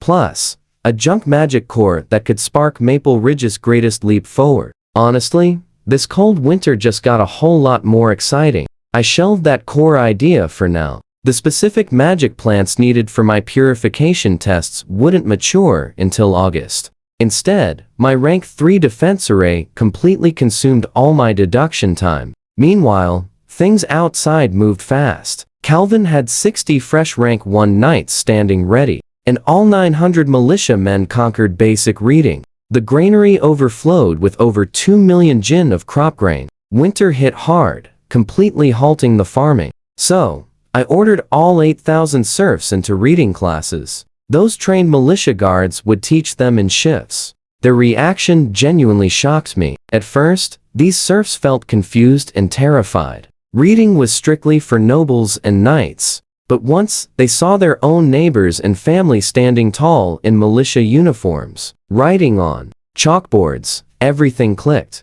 They finally realized what reading meant. Checking contracts, reading official notices, truly changing their children's futures. Pure fear quickly evolved into genuine hunger. Outdoor classrooms packed out entirely, despite the freezing cold. You had people holding charcoal sticks with cracked, frozen fingers, copying letters with pure dedication that almost looked like religious worship. But those outdoor classes wouldn't last. I designed a massive academy on Mapletown's east side. Practical, expandable, and built specifically for serious teaching, training, and assembly. The construction completely supercharged our local economy. Quarries, lumber camps, and the main brick kiln all ran non-stop. Mining accelerated to meet demand for metal fittings. Workers earned wages in new copper coins bearing the maple leaf crest, spending them all right in town on warm clothes, tools, and good food. The local blacksmith, shops, and taverns boomed. Traveling merchants finally showed up again on dirt roads that sat empty for years. Real commerce had returned. 2 months later, my ultimate defense array design was totally completed. The Cloud Water Veiler Rank 3, custom built from Maple Ridge's geography. The core concept was simple but devastating. Sitting near the ocean, with rivers everywhere, our local air is constantly fully saturated with thick water vapor. The array would forcefully pull that moisture together, form a massive cloud layer overhead, and then totally compress it into layered blue energy barriers, shielding the whole core territory. Trust me, wetter environments equal a far stronger shield. Alright, stick with me here. In this water-rich land, breaking through would literally take 8 rank 3 mages. He crafted array discs from sea blue essence crystal, planting nodes everywhere under the castle, along mountain ridges, right at river junctions, and all around the farmland. Then he activated it from the castle's highest peak. The effect? Absolutely instant and massive. Water vapor exploded from rivers, lakes, and soil, rising up into a massive white cloud that totally covered the sky. Those clouds then hardened into glowing blue energy barriers, dropping like a massive inverted bowl to protect the castle, town, farmland, mines, and the brand new academy. The entire territory was safe inside a dome. Servants stared in pure shock, then cheered. It honestly looked like divine magic. He finally relaxed. The foundation was totally set, but down in the castle's sealed cold room, something mysterious suddenly stirred. Inside the ice coffin, the fallen dark elf's eyes twitched beneath closed lids. A fading fragment of consciousness. Watch closely with me here. A broken vision flashes a forest burning in eerie green flames. Cold, emerald eyes, staring down like she was nothing. And an arrow of pure spiritual force, completely shattering her spirit. Then the fragment faded completely, leaving only silence and frost. The defense array settled into standby mode, gathering water vapor and forming light clouds. It would only deploy the full barrier if a real threat actually showed up. That gave him some major breathing room. The territory ran smoothly, full granaries, academy under construction, and literacy spreading. But a huge bottleneck appeared. Population. Around 14,000 people wasn't nearly enough to work the farmland and mines. He needed to send trade caravans to gather workers, recruit wanderers, and sell goods. The catch? Caravans need armed escorts, and he absolutely couldn't spare his 60 new knights or Calvin's core team. The plan had to wait. Then that freak heat wave returned.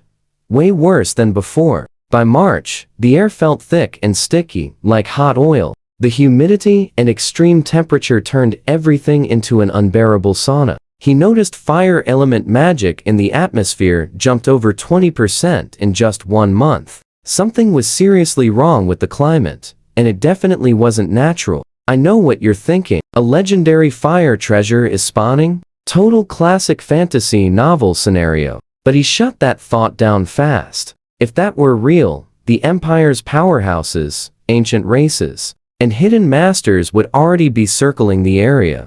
A rank 3 baron in the middle of nowhere wouldn't even qualify to watch. Instead, he just focused on what he could control. Calvin's 10 original knights, his most trusted guards, still carried ordinary steel weapons despite wearing awesome magic armor. Time to fix that. He designed rank 1 magic swords and bows in about an hour. Reinforcement arrays for durability, amplification arrays for channeling pure battle energy, lightning arrays for crazy speed, plus sharpness arrays for the swords, and gathering, stabilization, and amplification arrays for the bows. He forged all 10 swords and 10 bows in the refining furnace, hand-etching every rune. The testing was absolutely spectacular. Calvin's new sword sliced through solid stone like butter, leaving a perfectly smooth cut. Victor's magic bow easily punched a clean hole through a thick wooden target at 100 paces. With a pure energy arrow,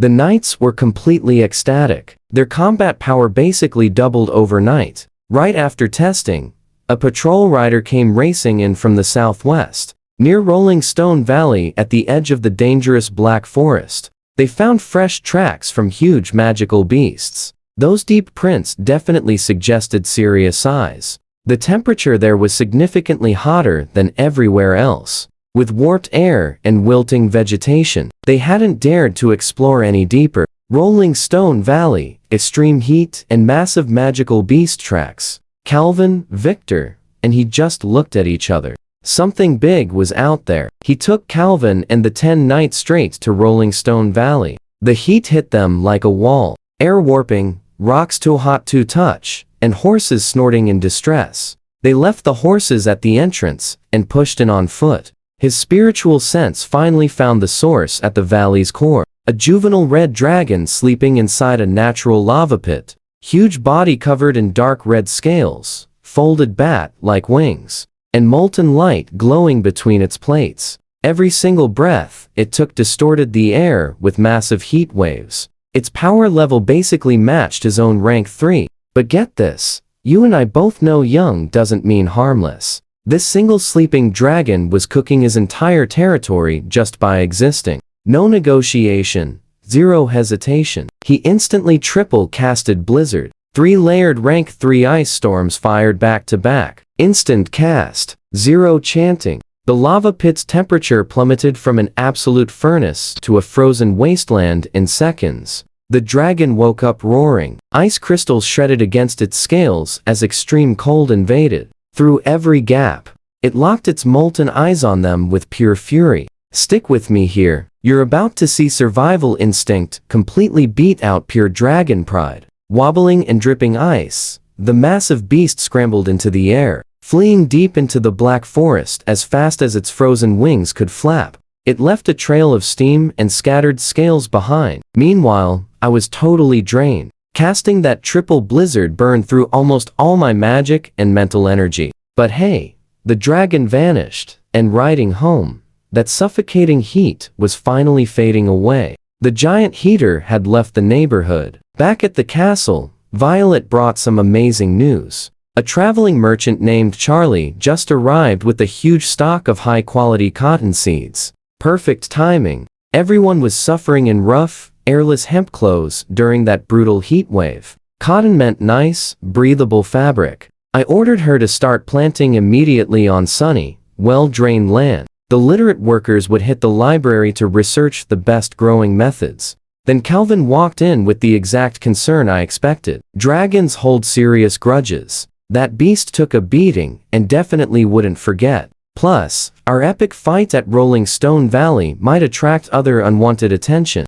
I agreed immediately. Full alert. All 60 knights on combat readiness, doubled patrols, and heavy scout coverage toward the Black Forest and the valley. Any movement gets reported instantly. I stood by the window, watching my territory shift into war mode, while rolling a scorched dragon. Scale between my fingers. Somewhere deep in the forest, a furious and humiliated young dragon was roaring at the sky. Honestly, let the beast come back if it dared. The cloud water veil was up. My knights were heavily armed, and I had plenty more blizzard magic ready to go. Now pay attention here. The dragon actually came back, but not to attack. Every morning it flew high above our defense arrays and just watched. No fire, no roaring, just staring. At first, everyone completely panicked, but after a few days, people actually got used to it. Construction workers at the academy site even started joking about the stupid dragon returning daily.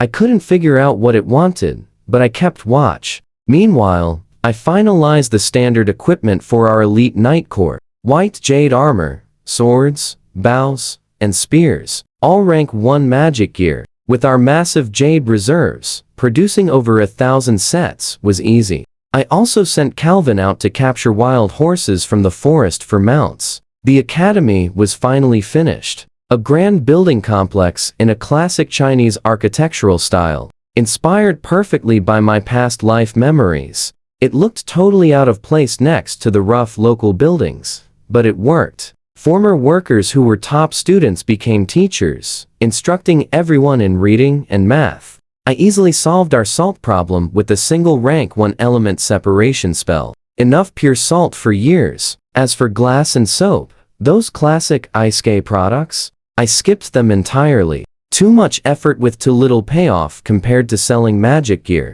But then I found something totally unexpected deep in the library. A heavy metal box holding scrolls written in crimson ink on monster hide. Shadow rituals, life essence sacrifices, soul extraction, and forbidden alchemy. Most of it was pure evil. But I know what you're thinking. One specific half-elf longevity recipe totally grabbed my attention. The core ingredient? An elf's physical form. The effect? Extending a lifespan by 500 years. Dark elf material works too, just slightly weaker. I already had a dark elf frozen in my basement. I won't pretend I agonized over the choice. The temptation of centuries of extra life was just too massive. I spent 7 days converting that potion recipe into a pill formula. I used my 5-element alchemy, replacing shady shadow energy with balanced elemental techniques. The entire physical vessel would serve as the material,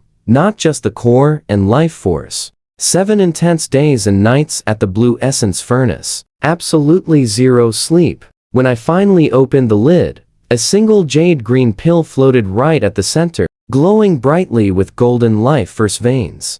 The legendary 5-element life-absorbing longevity pill. I swallowed it without hesitation, right when Violet walked in to report on our cotton fields.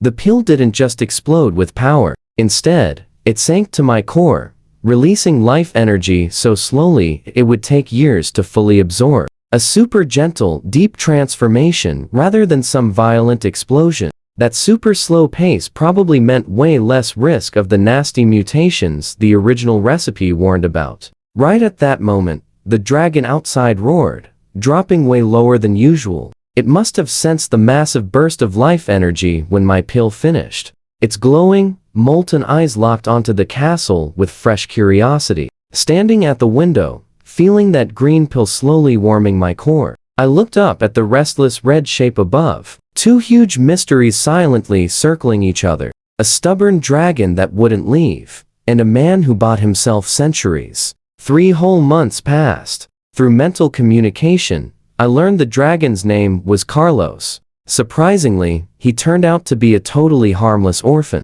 No mother, zero guidance, just surviving alone in the forest. His mind was incredibly simple and innocent. Basically a giant flying toddler. So what do you and I take from this? The heat wave was accidental, just a lonely young dragon leaking fire. Alright, stick with me here. Once the dragon lowered his temperature, his actions became absolutely hilarious. He actually started landing right by the academy construction just to watch the workers lay bricks. He would poke the walls with one massive claw, then sit making deep rumbling noises for hours. Everyone went from totally terrified to just annoyed. A rank 3 dragon who loved watching construction. Honestly, I saw the perfect bodyguard and workhorse. Meanwhile, that longevity pill kicked in. My silver hair sprouted black roots. My energy skyrocketed, magic flowed perfectly, and I discovered a crazy surprise. The ambient magic across our whole territory was steadily rising,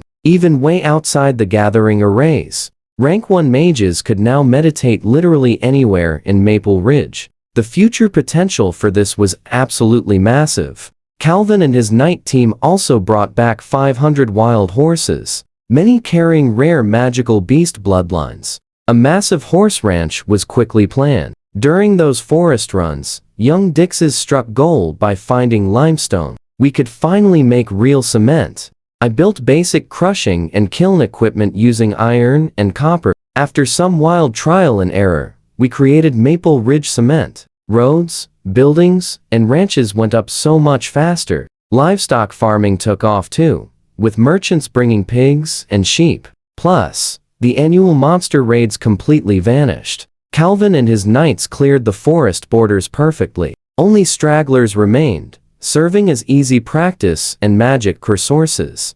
I also mastered 2 incredible spells. Falling Petals, a rank 2 wood attack, shooting sharp green petals that shred wooden targets. Then Petal Guard, a rank 3 shield, forming a gorgeous glowing white barrier that actually heals anyone standing inside it. Standing on the academy roof, I tested both. Now pay attention to this next part. Carlos the dragon watched that shimmering barrier, staring at the shattered dummy like an excited kid. He gave a low, pleading rumble. I sent him a mental message. Want lessons? Tuition applies. Work for your stay. Teaching Carlos was a disaster. He had 0 spell casting talent. He could not even make a tiny spark of controlled fire. His power came from pure, wild instinct, impossible to shape into spells. Regretting my offer instantly, I made a quick pivot. I aimed him at the construction site, eyes glowing. Within minutes, he happily hauled massive stone blocks, stared at cement mixers, and perfectly flattened the ground with his giant claws. A super-powered builder with built-in heating. Accidental, but highly useful. The real jackpot came from Sunset Mountain. Over 1,300 magical plants matured flawlessly. I brought them straight to the castle, ready to brew thousands of pills. My grand plan? 600 pills for new knights, and selling the rest to merchants for heavy gold. Maple Ridge finally had a cash crop. I started the furnace and began a 2-month marathon. Endless batches of gold, wood, and fire pills poured out, filling hundreds of jade bottles. Every 100 batches, I took a quick break to toss Calvin more supplies for his intense night training. You feel that momentum building, right? Calvin captured 800 more wild horses, bringing our total over 1,000. The horse ranch became pure chaos. Knights got thrown into the mud, climbing right back up while Calvin personally wrestled the wildest stallions. Once fully tamed, these beasts would form an unstoppable new cavalry unit. The ranch expanded rapidly using brick and cement, with Carlos the dragon occasionally stepping in as a giant crane. Meanwhile, my body kept evolving. That black hair had already replaced 1/3 of my silver locks. More intensely, my ears were growing pointed like an elf. Frowning at the mirror, I tucked my hair. If needed, my robe hood hides everything. A totally fair trade for centuries of life. I returned to crafting. Outside, Carlos happily hauled giant boulders, while the lively ranch echoed with shouting knights and wild, screaming stallions. Maple Ridge was booming loud and expanding fast. 2 months of endless crafting created thousands of element pills. I supplied 600 knights, leaving over 500 bottles purely for profit. So what do you and I take away here? With thousands of fresh seedlings planted, our glorious future is secured. Let's dive in. My appearance kept changing. 2/3 of my hair turned black, my ears getting perfectly elvish. I kept them hidden beneath my hood. Earning centuries of extra life was an absolutely amazing trade-off. When Merchant Charlie returned to Maple Ridge, Brilliant Violet handled our big negotiations. She presented our pills as special compact potions. Same tier 1 magic, but way easier than clunky bottles.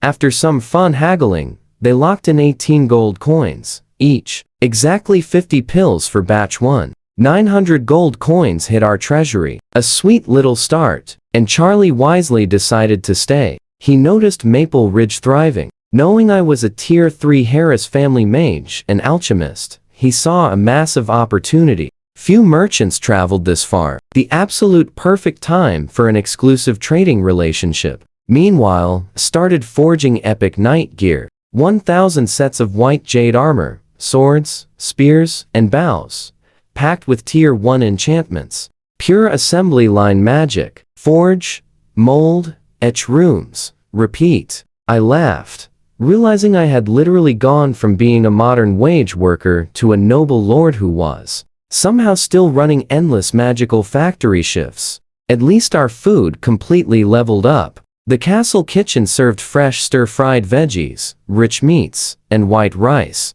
all perfectly guided by my fuzzy Chinese cooking memories. After endless months of boring stew, using the chopsticks I introduced felt like a massive victory. Every night, I soaked in a hot bath, relaxing and meditating, fully absorbing that pill's sweet life essence. My senses sharpened, my cells constantly upgrading, those beautiful elf traits deepened, boosting my magic perception incredibly. But one tiny detail bothered me. Now watch closely. Over at Charlie's camp, a young apprentice kept glaring toward our castle with eyes way too sharp and incredibly cold for his age.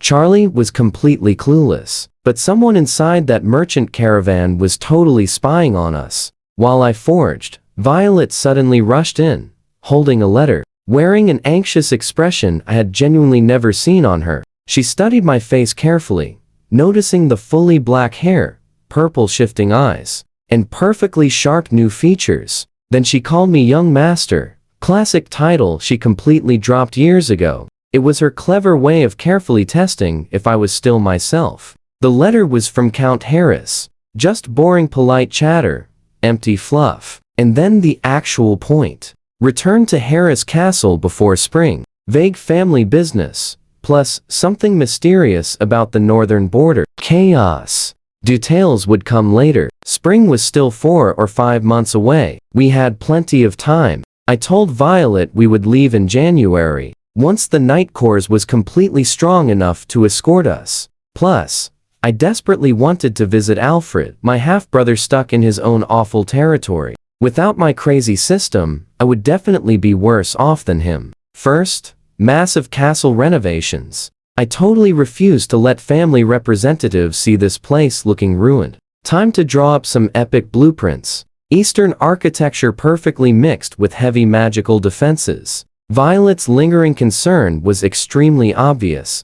I warmly reassured her, a slightly risky magic experiment, but everything was handled. I was fine. I kept the elf pill completely hidden. That wild secret was way too dangerous. My vague answer stopped her terrifying fear that I became some inhuman monster. I made sure to thank her deeply. Without Violet, Maple Ridge would absolutely flop. I made huge plans, but she magically turned every single wild idea into reality. Managing workers, handling merchants, organizing supplies. She was the absolute solid bedrock of this place. I know what you are thinking. By November, my wild transformation was totally complete. Dark hair, deep purple eyes, elf ears. This incredible pill perfectly dodged those awful mutation risks. Completely. Every single change felt amazing. Endless life force, super sharp magic, insane spiritual power. Late at night, chilling quietly in my study, I drafted fresh castle blueprints, adding heavy defense arrays, cozy living quarters, and a huge magic tower. Outside, brave knights tackled wild horses, while Carlos the dragon happily smashed deep foundations using his massive claws. The journey was totally set. January departure, returning home by spring. But I was returning as an absolute boss, totally different from the weak kid they banished. January finally arrived. 660 knights stood on the frozen ground in matching white jade armor. They radiated 5 unique elemental auras. The dead grass around them froze, burned, grew, cracked, or hardened whenever their magical energy swept directly past it. The Maple Leaf Night Corps looked incredible. Their gorgeous banner, a golden leaf against deep red, flew proudly in the wind. From wandering merchants, I learned huge news. This massive magic concentration spike wasn't just in Maple Ridge. A global magic tide that perfectly explains his urgent summons. Trust me, you will want to watch this. Stick with me. This rising magic is changing everything fast. The Harris family wanted absolute control. Meanwhile, my epic elf transformation was totally complete.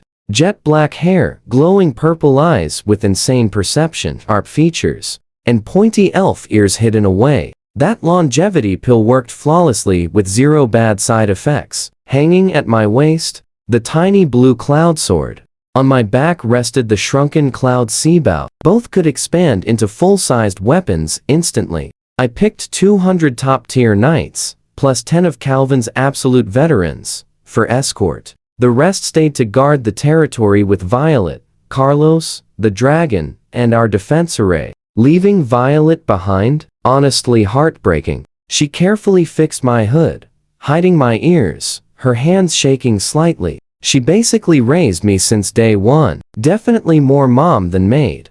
I told her to follow the master plan: castle upgrades, magic, farming, and selling pills. She would handle everything flawlessly, as usual. The departure horn blasted. 200 heavily armored riders surged forward on forest mounts. White jade gleaming, the red maple banner, slicing the freezing air. Quiet villagers lined the dirt roads, suddenly erupting into massive cheers as we rode past. This journey east would take an entire month. Flashing lightning runes kept both horses and riders energized at crazy speeds. Every single village we blew past completely scattered at our intimidating presence. Absolutely nobody dared challenge us. A few days out, we blew past a small town where Charlie's merchant caravan rested. He stared at our squad in pure awe. But his super quiet young apprentice? Now watch closely. When my gaze swept the caravan, saw that kid absolutely freeze. Like his very soul was terrified of being noticed. That night in camp, I sat near the fire, spinning the tiny blue cloud sword in my hand. Ahead was the Harrist family, my dad, and Alfred. I left as a forgettable bastard son. Now, I was returning as an absolute beast entirely. That month-long trip was flawlessly smooth. Bandits ran screaming. Any stray monsters just became easy combat practice for our brutal night training. I spent most days meditating inside my totally enchanted carriage, steadily absorbing the rest of that insane longevity pill. Harris City hit me like a massive wall. Floating sky gardens, magic towers piercing the actual clouds, glowing runes on black stone walls, and streets wide enough for 4 carriages. And this was just a second-tier city. Maple Ridge looked like a dirt village compared to this. Our epic white jade armor caused chaos. Nobody had seen gear like it. It looked way too elegant compared to their heavy black iron gear. But the second they spotted the Harrist family crest on our banners, dead silence. In this massive city, that name demanded absolute authority. The family castle was a black obsidian fortress carved into a mountain. Massive towers, crazy magical defenses, and a moat with hidden metal spikes. It made my upgraded maple fort look like a simple garden shed. Inside, I faced my father. Count Reynard sat behind a black stone desk, looking exactly the part. A harsh, exhausted man who had gripped absolute power way too long. Iron gray hair, cold eyes, and deep purple noble robes with gold emblems. Instantly, his sharp gaze locked onto my physical changes. The jet black hair and glowing purple eyes peeking under my hood. The room's air practically froze. Then he slightly relaxed, deciding I still looked somewhat human. His warning completely caught me off guard. He actually thought I used dark alchemical body modification. Apparently, rich noble kids in this world literally swap limbs for crazy mechanical parts. Or sometimes even worse things. He was absolutely furious, threatening to throw me into the darkest, deepest dungeon. If I had chosen that twisted path, I played along flawlessly, lowered my eyes, acted super nervous, and explained it was just weird side effects from experimental magic potions. Nothing permanent, nothing mechanical. He accepted it, grumbled, and sent me to my old room. Walking down those cold obsidian corridors afterward, I almost burst out laughing. My father mistook my elf transformation for simple teenage rebellion, compared to the insane alchemical body horror in this world. Growing pointy elf ears was actually wholesome, but that funny moment faded really fast. I know what you're thinking. Harris, city politics run 100 times deeper. This wild homecoming was only just beginning. 3 quiet days passed inside the dark castle. Alicia was currently away studying at the Cathedral of Light. Then Alfred showed up with an impressive knight escort, clearly dominating his own territory. At dinner, he seemed more mature, but still gave me that freezing cold shoulder. I didn't care. We both knew Alicia was inheriting everything anyway. We were basically just side pieces on this massive board. Late that night, during meditation, sensed someone outside my window. I fired ice arrows on pure reflex. Alfred's panicked voice stopped my attack instantly. He climbed inside wearing full black burglar gear and pitched me the most absolutely absurd proposal. Raid our father's treasury? I almost declined. But trust me, you're going to want to see the item that shocked me. Let's dive in. A living branch from the ancient tree of life. My missing key for an epic advanced longevity pill. You literally couldn't buy it anywhere. Alfred just shrugged. He hit rank 4 Holy Knight, strong enough to easily survive Dad's worst punishments. I was a squishy mage. Dad wouldn't end his son. The logic was stupid, but bulletproof. I grabbed stealth clothes and followed. His sneaking was terrible, practically walking normally down halls. I physically dragged him into hiding twice, but he really brought something totally unexpected. A holy light frequency matching the vault's hidden lock mechanism. The massive enchanted gate silently opened. Inside, absolutely staggering. A starlit dome ceiling, huge rows of black stone shelves holding magic crystals, beast cores, enchanted weapons, rare herbs, construct parts. I went straight for the branch,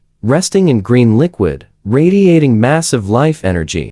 I quickly sealed it inside a prepared rune box. Alfred snatched 2 barrels of Royal Reserve wine and 7 fist-sized gold nuggets. We escaped clean, toasting in my room. Next morning, Dad called us in. He knew everything. The vault system perfectly recorded our energy signatures. He calmly listed every item's price. Alfred's wine and gold, exactly 15,000 coins. My branch, 5 million coins. Punishment time. Alfred owed 30,000, plus solitary. Copying a knight's manual 1,000 times. I owed 10 million. Plus, I had to complete a mystery task for the family. Poor Alfred practically collapsed there. I felt totally sick until a wild realization hit me. Leaving. Dad said he wouldn't ask my reasons. He completely knew my plan. The vault's real defenses. Stop. Rank 5 fighters. No way Alfred succeeded without permission.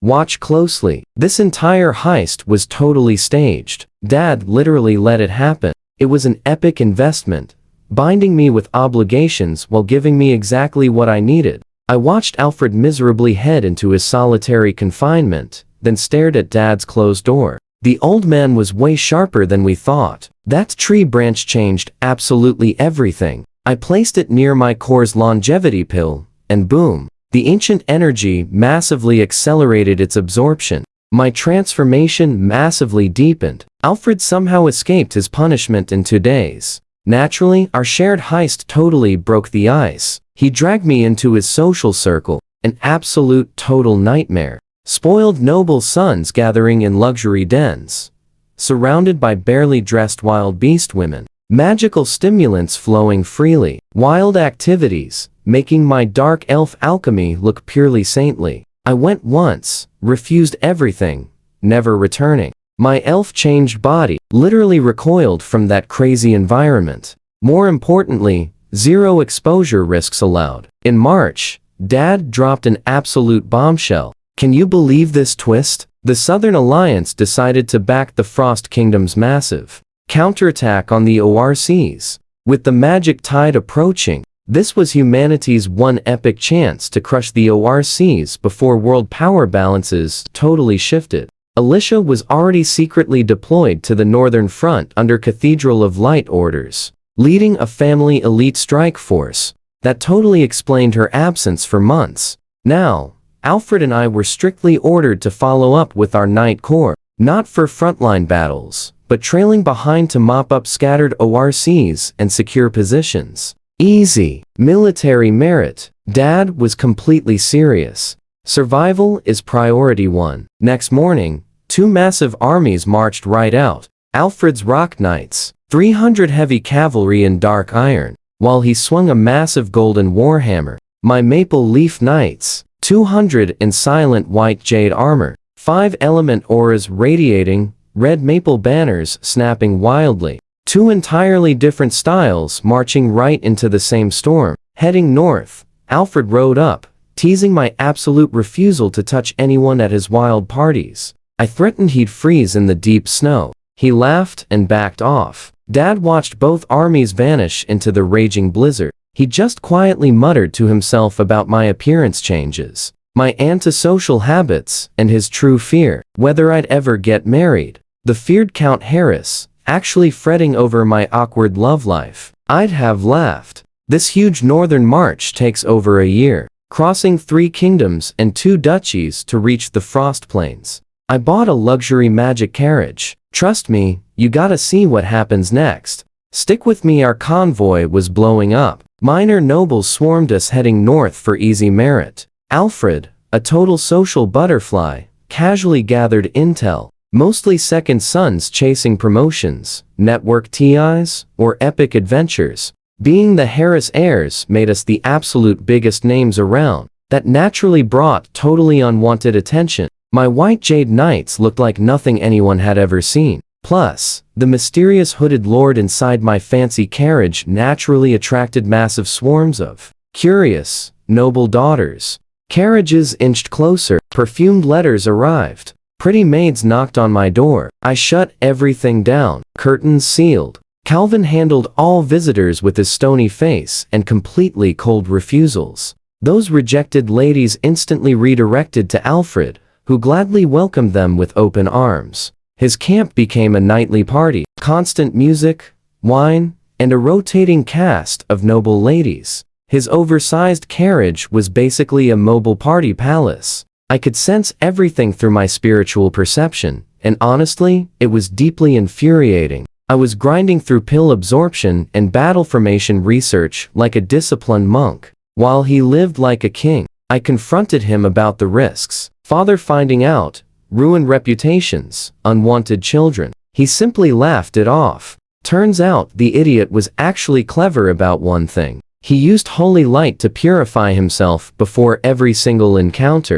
completely ensuring 0 pregnancies. Ruthless and highly effective. I gave up trying to control him. Alone in my carriage, I checked the mirror. The transformation made me genuinely handsome. Flawless porcelain skin, refined features, traces of my late mother's face, but entirely elevated by the elf bloodline, those purple eyes, and black silk hair. None of it mattered to me. In this world, power was absolutely everything, not looks. I pulled the hood down and returned to my meditation. The Tree of Life branch was accelerating. The pills worked significantly. Each session brought clearer breakthroughs in both life force and magical refinement. Watch closely, war was coming, and only pure strength would matter on those frozen battlefields. 2 months into our year-long march, the convoy had massively swelled with minor nobles, heading north to grab war merit. Then, Princess Evelyn of the Storm Duchy joined, bringing hundreds of elite royal knights and powerful court mages. Her intense presence instantly killed Alfred's nightly parties. Even he knew when to act like a proper Harris heir. When a powerful count hosted a grand welcome banquet, I completely skipped it. My reasoning was simple. These people were just too far from Maple Ridge to actually matter. My totally average public reputation made me invisible to real talents. I had 0 interest in marriage alliances, and exposing my changed appearance at a crowded, noble event was way too risky. Alfred went and shined perfectly. His rank 4, Holy Knight status and family name made him a huge star. Good for him. His path needed networking. Mine didn't. I spent every hour in my carriage working. First breakthrough, the incredible small 5-element battle formation. 10 knights arranged by elemental type. Their battle energies cycling through an epic mutual support loop. Gold attacks, wood heals, water deflects, fire amplifies damage, earth anchors defense. 10 rank 1 knights using this wild formation could actually match a rank 2 knight. A massive upgrade for my entire corps. Second, Meteor Strike. This rank 3 spell summons a massive burning meteorite from above to completely devastate a wide area. My absolute battlefield weapon. Third, Sword Control Technique. I totally upgraded Blue Cloud's internal arrays for instant acceleration and incredibly razor-sharp maneuverability, not for combat, purely for emergency escapes at speeds far beyond any wind spell. My ultimate survival card. The longevity pill absorption continued perfectly alongside the Tree of Life resonance. After nearly a year of work, I processed roughly 1/10 of the total energy. Real power gains, right? But you're gonna want to hear this interesting part. My external transformation had completely stopped. Hair, eyes, skin, and ears all frozen at their current state. That massive incoming life energy was no longer changing my surface appearance. Instead, it was sinking much deeper into bones, cells, meridians, maybe the soul itself. A fundamental internal rebuild was happening beneath the surface, accumulating toward a mysterious threshold I couldn't see yet. That didn't worry me. If anything, it felt like pressure building before a huge eruption. When the remaining 90% finally absorbed, the result would be way beyond cosmetic changes. Meanwhile, the road north stretched endlessly ahead.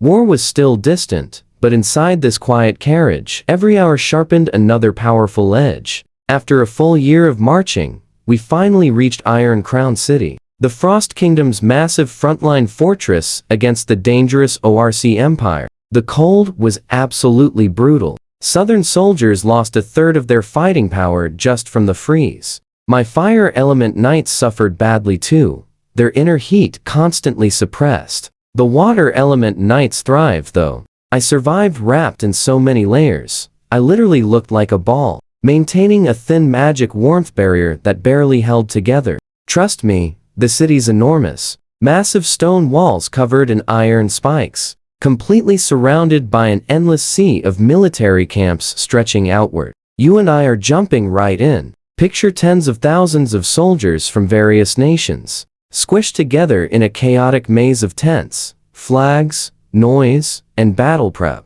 We pitched camp miles away. There just wasn't any room left. So we headed straight into the city to find Alicia at the famous Church of Light compound. The difference was mind-blowing. Outside was total chaos and anxiety. Inside, pure silence, pristine stone paths, majestic statues under light snow, and air feeling like warm sunlight. Even the gate guards were incredible. Rank 3 holy knights. That kind of strength usually leads entire armies elsewhere, but here, they just guard gates. Calvin automatically stood up totally straight. In a realm of true gods, divine power easily overshadows any royal crown. An older priest mentioned Alicia left 2 days ago with Crusader Knights on a mission to Frost Breath Canyon. She would be back in 2 days. He offered us a cozy guest room with a magical fireplace. Alfred and I sat by the bright flames, slowly warming up. He was totally amazed by the church's incredible power. Seriously, any mission needing Crusader Knights was definitely no basic monster fight. Alicia was handling something major. I stood quietly by the stained glass window, gazing north. The special pill inside me kept slowly dissolving, softly matching the intense holy energy filling this entire area. Traveling for a whole year through rough weather actually sped up the absorption process. My magical senses became incredibly sharp. The whole world felt crystal clear now. Still, the heavy burden of our future felt so much colder than the icy weather. Watch closely now. Frost Breath Canyon sounds freezing, right? Well, somewhere past that icy gorge, a massive empire was waiting. 2 days later, Alicia finally came back. Inside the room, she stood wearing a white priest robe covered in golden symbols, her stunning silver hair flowing. Her golden eyes beamed with absolute confidence. 4 long years changed my sweet older sister into someone fiercely powerful and unreachable. She glanced at Alfred right away,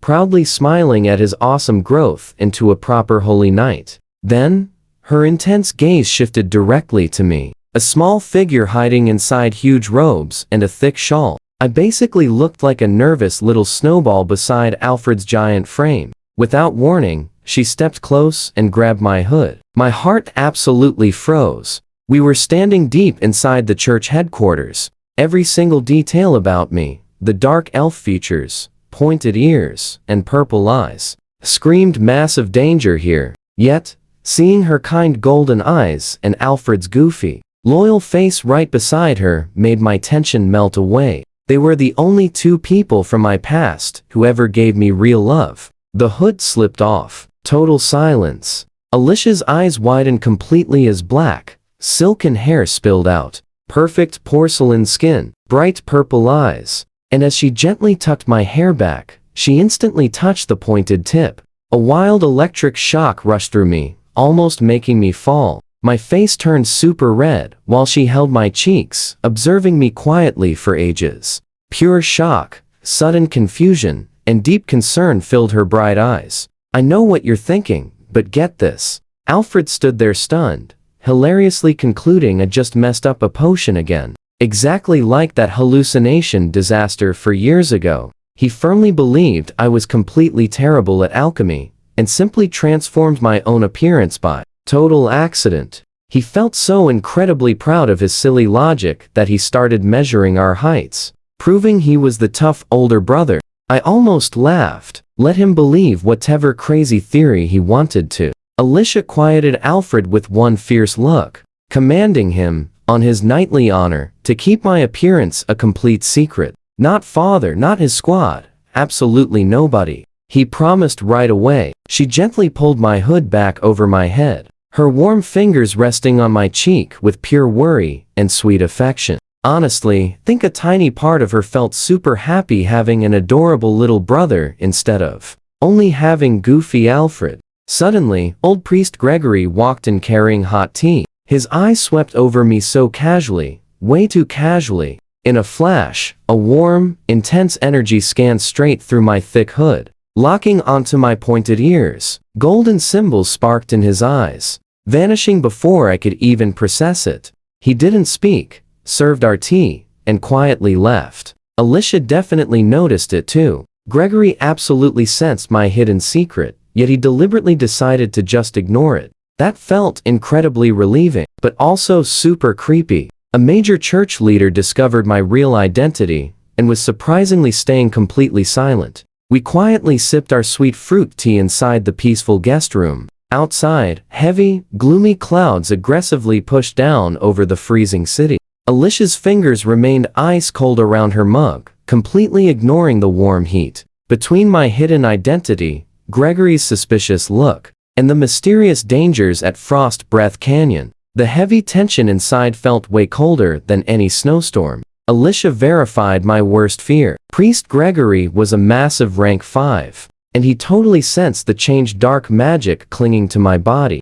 But she softly calmed my nerves. If he actually wanted trouble, he would have attacked me instantly. That's where we leave it. His silence meant trusting Alicia, and she held one seriously powerful trump card. Let's dive right in. Her best friend is Isabella, the Church of Light's Holy Maiden. With that insane connection, as long as I played nice, my absolute safety was pretty much guaranteed here. She told me about a massive banquet the Holy Maiden would host in 7 days. A massive gathering of young continental talents. She offered to bring me and Alfred, giving us the perfect chance to mingle safely while totally protected. Back at camp, I thought about my father. Rainer definitely wasn't stupid. He absolutely noticed my sudden changes before leaving. Yet, he still sent me to this war, where sharp-eyed nobles and top church officials were everywhere. That meant he either accepted the heavy risk, or he fully trusted the Harris family name to handle any drama.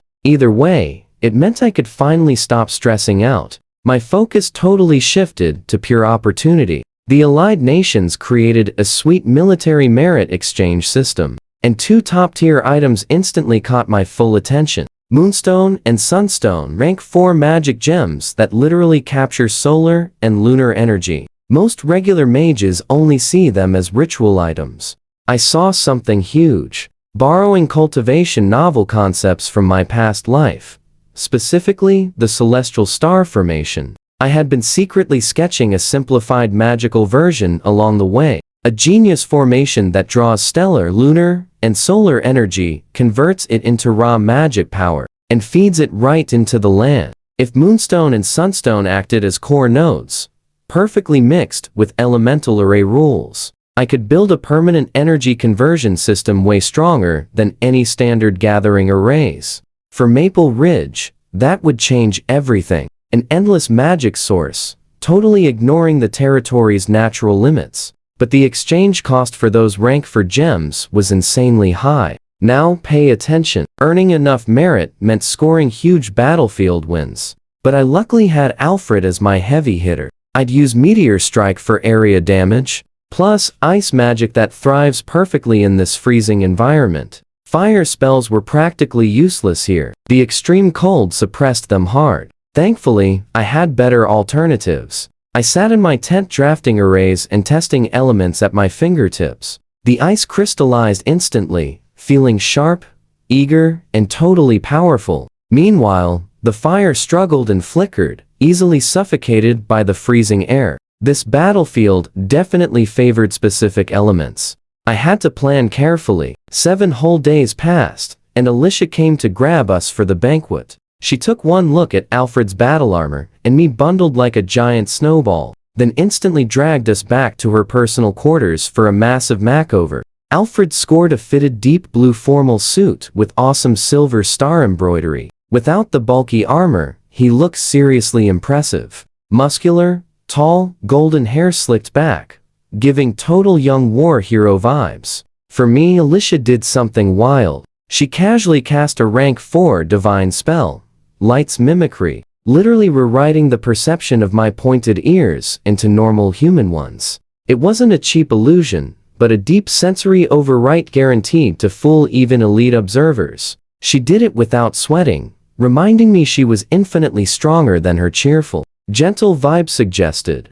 You and I both know anyone running Crusader Knight purification missions out here is no simple healer. She pinned my messy black hair back with silver clips, finally exposing my full face after so many months. She proudly rated the result a 9 out of 10, only docking a point because she couldn't magically make me look any more adorable. She looked so genuinely thrilled to have a cute little brother after years of dealing with Alfred. She wouldn't stop pinching my cheeks. Completely embarrassing, but fighting back was impossible since she totally outclassed my power levels. I thought about protesting the entire makeover, but quickly calculated my odds. A terrifying sister throwing rank for transformation spells, backed by Alfred, who blindly supports her every single time. I kept my mouth shut. We arrived at Holy Radiance Hall, a gorgeous white marble cathedral serving as the Holy Maiden's temporary grand palace. Inside was wonderfully warm, sparkling with crystal chandeliers, and smelling of expensive flowers.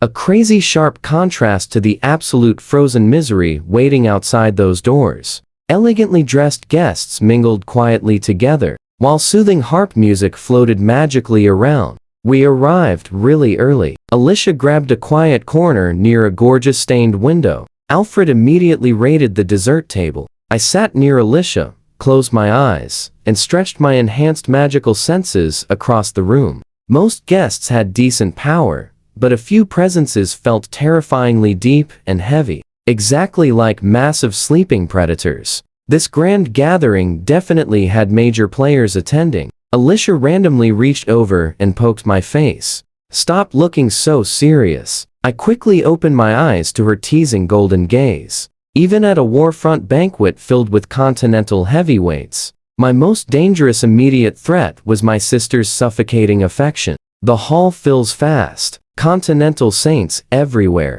Trust me, you and I should pay attention as Alicia quietly identifies them for me. Nature's Saint Lilith with green curls, the Elf Church's Saint Ellen, Harvest Saint Barton, and many more legends. Let's jump in. Standouts were Light Church's Saint Ian, the Maiden's brother, almost rank 5, plus Water Saint Casey, and Fire Saint Lucius. These two childhood rivals were already glaring absolute daggers at each other across the room. Holy Maiden Isabella arrived in a gorgeous pale blue gown, delivered a super powerful speech about uniting against the ORCs, and then started the party. Totally elegant, perfectly composed, and clearly in absolute control. Casey and Lucius instantly started bickering, desperately fighting for Alicia's full attention. Other saints gathered around, hyping them up, totally loving the drama. But then, Alicia did the most wildly unthinkable thing ever. She snatched me right from behind Alfred's back, showing me off to her elite saint circle like some shiny prize doll. "Meet my little brother, Len." Complete nightmare. Lilith squealed about how cute I was, pinching my cheek. Then love goddess Saint Cecilia just started playing with my hair.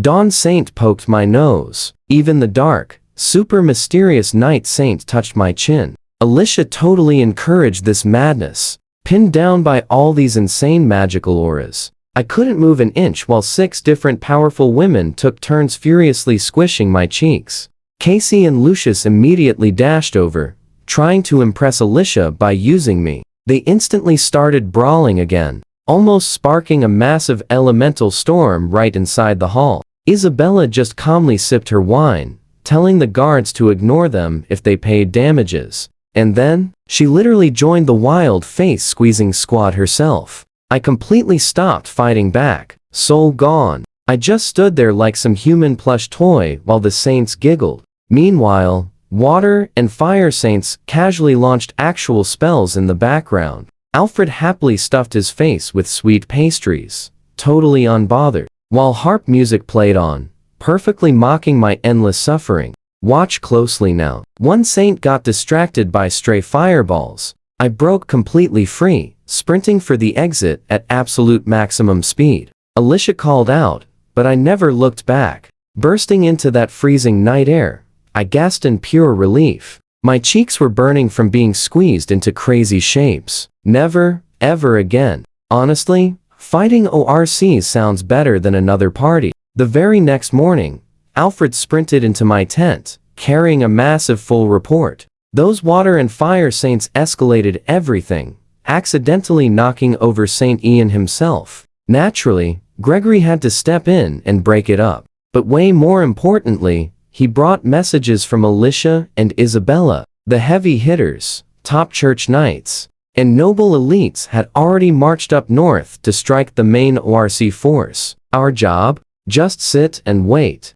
Once they completely crushed the main ORC formations, smaller enemy units would scatter everywhere. You and I both know this was perfect. Time to jump in, sweep up, and grab easy military merits through quick little skirmishes. Fast, small encounters meant I needed crazy rapid kill spells for efficient area clearing, not clunky siege weapons. I quickly checked my arsenal. Meteor Strike, way too slow and totally imprecise for mobile enemies. Blizzard worked fine up north, but seriously lacked knockout power against tough ORC warriors, charging right through heavy ice storms. I needed something incredibly fast, wildly devastating, and perfect against ORCs. The ultimate answer? Lightning. Thunder magic is beautifully violent, ultra quick, and breaks straight through basic elemental shields effortlessly. Most importantly, it deals massive amplified damage to dark, corrupted beings.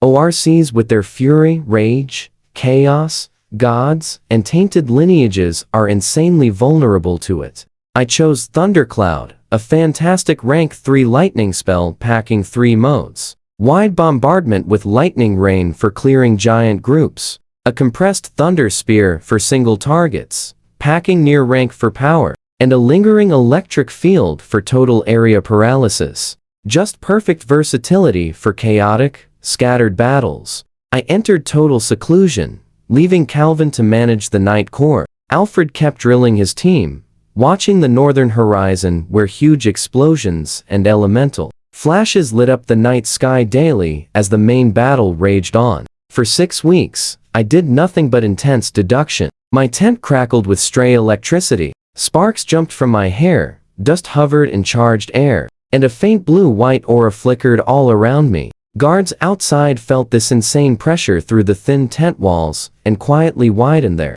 perimeter. After 1 month and a half, the core array hit over 70% optimization. Remaining work focused strictly on perfecting the Thunder Spear's compression technique and carefully tuning the spell to resonate closely with the North's atmospheric charge, slashing magic costs, and greatly extending duration. Every single detail was painfully ground down to absolute maximum efficiency for that rapidly Approaching battlefield. By May, winter finally broke. My fire element knights recovered their full strength, and the whole corps was intensely eager to fight again. The magic tide thickened ambient energy dramatically. Honestly, just breathing felt like drinking pure power. That night, totally alone, the longevity pill suddenly shattered. The very last drop of dark elf life essence violently exploded straight through my entire body. Trust me, you'll love this. Zero pain, just total paralysis. Rebuilding every single cell. Stick with me here. Bones condensed, muscles shifted, and vitality surged. Alicia's disguise spell dissolved instantly under that dark elf energy. Then, out of nowhere, intense pain struck like lightning, and I completely blacked out. Waking up on the chilly ground, I immediately felt my lifespan shift. 500 or 600 years added to my clock, maybe even more. My life stream turned into an endless, flowing river. Totally worth it. Looking in the mirror, I barely even recognized my own reflection. Flawless ivory skin practically glowing. Perfect proportions, plus stunning purple eyes shining like captured galaxies. My features looked so incredibly refined, bordering on inhuman. Yet the baby fat on my cheeks remained, adding innocent charm to this otherworldly beauty. I looked like a magical creature born from moonlight and shadow. I quickly pulled my hood down. Suddenly, a message arrived from Saint Lilith. Scattered ORC remnants spotted near Ice Rift Valley, mostly rank 3 wolf riders and goblin javelin throwers, plus some rank 4 leaders. Disorganized, terrible morale, perfect targets. She suggested gathering nearby small noble forces as our expendable backup. I sent Alfred out immediately to recruit under the Harris family banner. Within one day, he assembled 1,500 troops from minor nobles, a ragtag mix of basic infantry and light cavalry, combined with 200 elite maple knights and Alfred's 300 rock knights. We formed a functional army. Those smaller nobles finally got their chance at glory. I got defensive shields and military merit. We marched 700 meters northwest to Ice Rift Valley. The terrain worsened steadily. Muddy, thawed ground, dense hills, fallen trees blocking paths. The conscript soldiers constantly struggled and complained. Alfred played troubleshooter, clearing roads and pushing stragglers forward. I rode quietly in the middle, hood up, focusing all my mental energy on final thundercloud optimization. Cresting the final ridge, Ice Rift Valley spread out perfectly before us. A massive black chasm splitting the earth. Sheer 100-meter cliffs on both sides. Now watch this closely. Howling wind pushed freezing fog through the depths, where scattered ORC warbands were hiding, waiting to be flushed out. The epic hunt was about to begin. I gave Calvin full command of tactics. His plan was textbook. Small noble troops acting as bait and frontline pressure. Maple knights holding key exits. Alfred's gold knights stayed hidden near the target zone for the finishing strike. We waited for days. On the 4th evening, RCs started flooding right into Blackstone Plateau. Roughly 2,000 by the final count. Mostly wolf riders and goblin javelin throwers. About 20 rank 3 berserkers, with 0 confirmed rank 4s. Completely disorganized. They settled in, thinking the plateau was perfectly safe. At dawn on the 6th day, I stood high on a cliff overlooking the entire valley. Then I absolutely unleashed everything. Meteor strike first. A massive fireball, dozens of meters wide, tore through the sky and slammed into the center of their camp. The explosion shook the earth, instantly vaporizing the core group, sending a massive shockwave of fiery wreckage rippling outward. Before the dust even settled, blizzard, ice. You knew they had no chance, right? Cutting wind flooded the crater, freezing survivors in place with razor ice. Then thundercloud, a pitch-black storm cloud materialized right above the blizzard zone, raining targeted lightning bolts down on every strong signature. Still moving. Rank 2 and 3 ORCs trying to flee got struck down, one by one. Each flash silenced a cry. 3 spells, seamless chain. Over 1,700 ORCs gone in minutes. The remaining 200 or 300 survivors stumbled around the edges, burned, frozen, wounded, utterly broken. That's exactly when Alfred charged. golden armor blazing bright, war cries splitting the air. His 300 knights crashed into the remnants like a wave hitting sand. The conscript army enthusiastically followed, screaming with battle fever, overwhelming everything in their path. It was a total wipeout, not a battle. The cannon fodder troops barely took casualties. Just a few unlucky ones caught by falling ORCs lashing out. The entire ORC force was wiped completely clean. Among the conscripts, some farm boy apparently kept screaming wild profanities in pure shock at every single spell I cast. I honestly didn't notice then. I was too focused maintaining the thundercloud and picking off stragglers. But I'd hear about him later on. Military merit successfully secured. First harvest complete. I stumbled back to camp, utterly drained from that triple spell bombardment. All I wanted was some sleep. Instead, I found Saint Lilith casually sitting in my tent like she totally owned the place. Then I saw what sat on my table. A sunstone and a moonstone. The exact rank. 4 treasures. I planned to grind months of merit to earn, just sitting there, glowing with solar and lunar energy. My brain completely short-circuited. Lilith used that moment to pull off my hood, revealing my full post-transformation face and elf ears. She wasn't even surprised. She'd apparently suspected since the banquet that Alicia's disguise spell was hiding something. Then, she proposed a deal. Let her play around, and both stones were mine. You take this deal too, right? For rank 4 treasures powering my star array and transforming Maple Ridge forever. I agreed instantly. Zero hesitation. Let's jump straight into this. She spent over an hour messing with his new elf ears. The sensitivity was totally insane. Electric shocks zipped through his whole body. He absolutely couldn't control it. His legs went completely weak. His face burned bright red.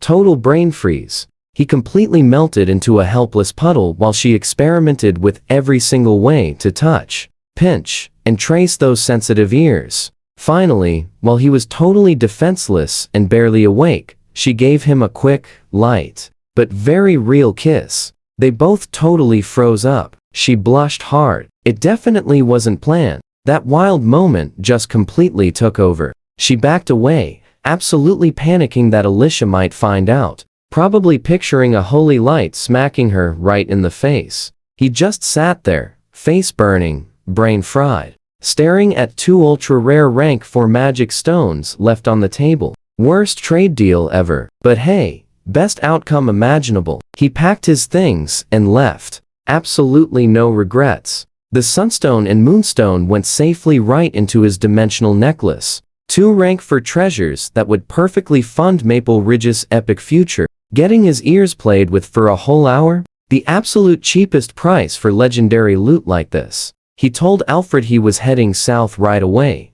But Alfred stayed behind. More giant ORCs to crush, more glory to chase. Classic Alfred. He ordered Calvin to prepare for departure in 3 days. Light marched straight to Hera City. Lilith sent a super fancy dinner invite the next day. He burned it without a second thought. Another fancy banquet just meant being passed around like a cute toy by those saints. Absolutely no way. On the 3rd morning, 200 Maple Knights rode south under their epic red banner. He didn't look back once. The north was freezing cold and packed with girls wanting to pinch his cheeks. His warm home and that awesome star energy blueprint were totally calling him. Now pay close attention here, because the banquet he skipped actually turned into an absolute, massive disaster later on. When those saints realized he was already gone, they lost it. Lilith was furious. The others were totally livid.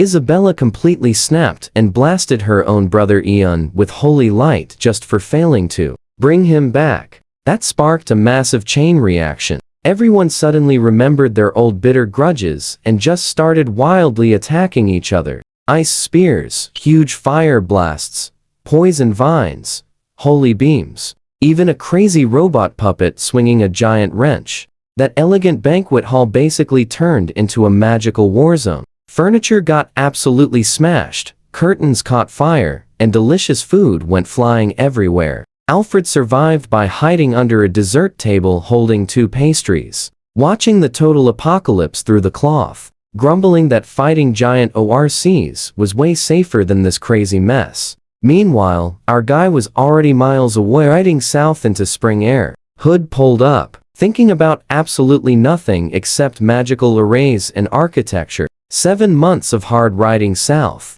When Hera City finally showed up on the horizon, he was completely exhausted. He flew straight to his tower bedroom on a cloud spell, collapsed on the bed, and instantly blacked out. He woke up to find his dad standing there in a bathrobe, arms crossed, staring down at him with deep scrutiny and something almost soft. He had already verified his exact identity overnight using a family bloodline tracing spell. Same soul, same blood, just totally, dramatically different packaging. Totally satisfied his son wasn't body snatched. He scooped him up like a tiny kitten and carried him to breakfast, grumbling about him skipping meals. You and I both know what happens next. Isabella absolutely gasped, seeing him. Messy dark hair, sleepy purple eyes, bare feet and wrinkled pajamas. She melted completely. To her, this was the absolute perfect child she had always wanted. Quiet, beautiful, and totally harmless. His siblings were absolute terrors growing up, but he was always the gentle one. Now, he actually looked the part, so he played it perfectly. Soft voice, shy eyes, polite greeting. Isabella's maternal instincts went into full overdrive, piling his plate with the absolute best food, fussing over his health, and asking about every hardship of his journey. When the moment was absolutely perfect, he made his move. Looking up with his most innocent expression, he told his stepmother he needed materials for a huge magical array back at Maple Ridge. Then he listed every rare rank for mineral needed for the star energy conversion formation, like star pattern radiant stone and earth vein amethyst, high conductivity, mithril ingots, pure amethyst powder, a shopping list worth a fortune. His father's coffee cup completely froze mid-sip. His dad knew exactly what he was doing, but Isabella didn't even blink.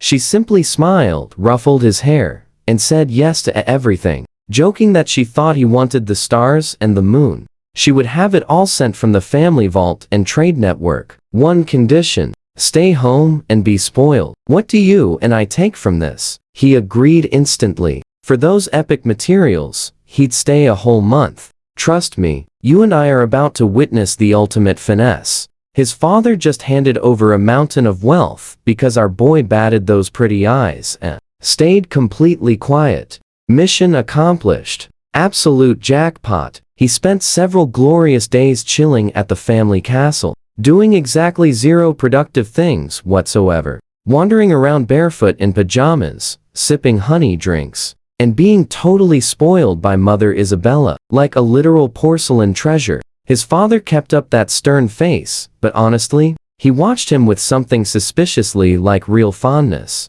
With 2 rank 5 parents around, hiding those elf features was totally pointless. So, he just dropped the hood completely. Nobody outside the family dared to say a word. On his final day, Mother handed over a pouch. Inside, 100 rank 3 magic crystals. Pure energy, the absolute hardest currency in this entire world. 1 rank 1 crystal equals 100 gold coins, and rank 3 is exponentially better. This fortune could easily power an entire small magic tower all by itself. Add the rare minerals his father already arranged directly from the massive family vault. Star pattern stone, vein, amethyst, mithril ingots, and arcane crystal powder. He was leaving with enough resources to build something truly legendary. The cute face economy was working perfectly. Every smile and soft word he invested paid back 1,000 times over. Totally worth it. But he had to leave. Hera City was for Alicia.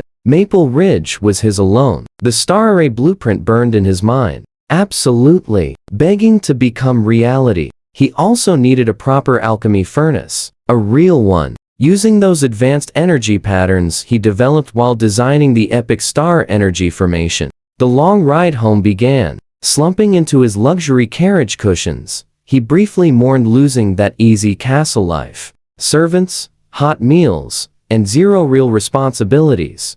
But feeling the sunstone, moonstone, And 100 magic crystals in his storage necklace changed everything. He sat up, grabbed mineral samples, and got straight to work. Watch closely now. His entire territory is about to transform. When Maple Ridge finally hit the horizon, 2 years of tension completely melted away. The massive changes were instantly visible. Maple Town transformed from a rough pile of old buildings into a super clean settlement with beautiful blue brick streets, proper drainage systems, solid stone riverbanks, and perfectly rebuilt houses. The locals even started copying the Eastern architectural style of the castle and academy, creating this amazing, unique vibe. The castle itself, totally unrecognizable right now. Tall, smooth new walls made of blue brick and cement. Expanded buildings mixed cool Eastern details directly into the original Western fortress.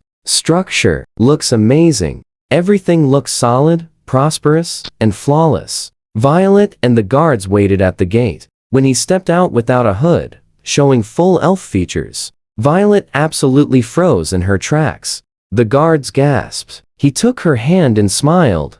"I am home." She gripped back with wet eyes, whispering softly, "Welcome back." Inside, the castle was completely and beautifully renovated. Polished stone floors, bright windows with real glass, warm walls, and cement details. Clean, functional, gorgeous. Violet's progress report was simply extraordinary. 3 full harvests of magic plants from Sunset Mountain, all perfectly preserved inside the deep underground vault. The main cement highway connecting the territory was finished, plus 70% of village roads. Copper and iron mines produced literal mountains of refined metal. But the most critical news: both the jade and sea blue crystal mines were completely exhausted. Every single stone was extracted and cataloged in the vault. 2 years of steady work by Violet, and the locals built the exact foundation he needed. Magic plants for massive pill production, minerals for crafting, huge crystal reserves for arrays, smooth roads, and a castle strong enough to house that epic star energy formation. You feel that relief too, right? He sent everyone away, collapsed onto his bed, and realized everything he brought home. Sunstone, Moonstone, 100 rank 3 magic crystals, and a head full of formation blueprints. The materials were gathered. The entire territory was ready. Tomorrow, the actual real work begins. First morning back, no breakfast, straight to the alchemy room. His Knight Corps had over 1,000 fighters, and honestly, most were still painfully weak. Magic pills were the fastest solution. The blue essence furnace waited. He cleaned it with a quick spell, loaded it, and went to work. 5 types of elemental pills: gold, wood, water, fire, and earth. Using plants harvested during his 2-year absence, he used the exact same proven recipes and 5-element method.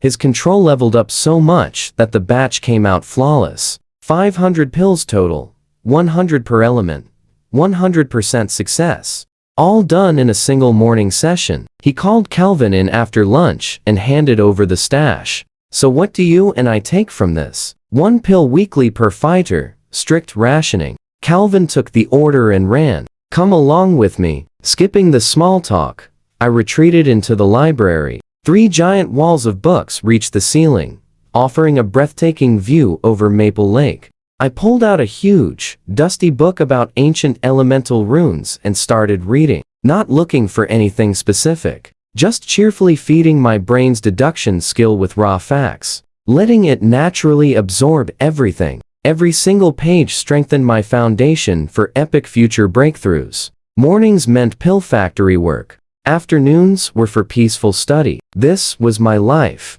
an inspiring routine of building, creating, and preparing. No more lazy castle life or treats from mom. Just a bustling territory that needed its cheerful lord stepping up. Back to working hard. But hey, this time I had rank for treasures in my pocket and a star formation ready to shine.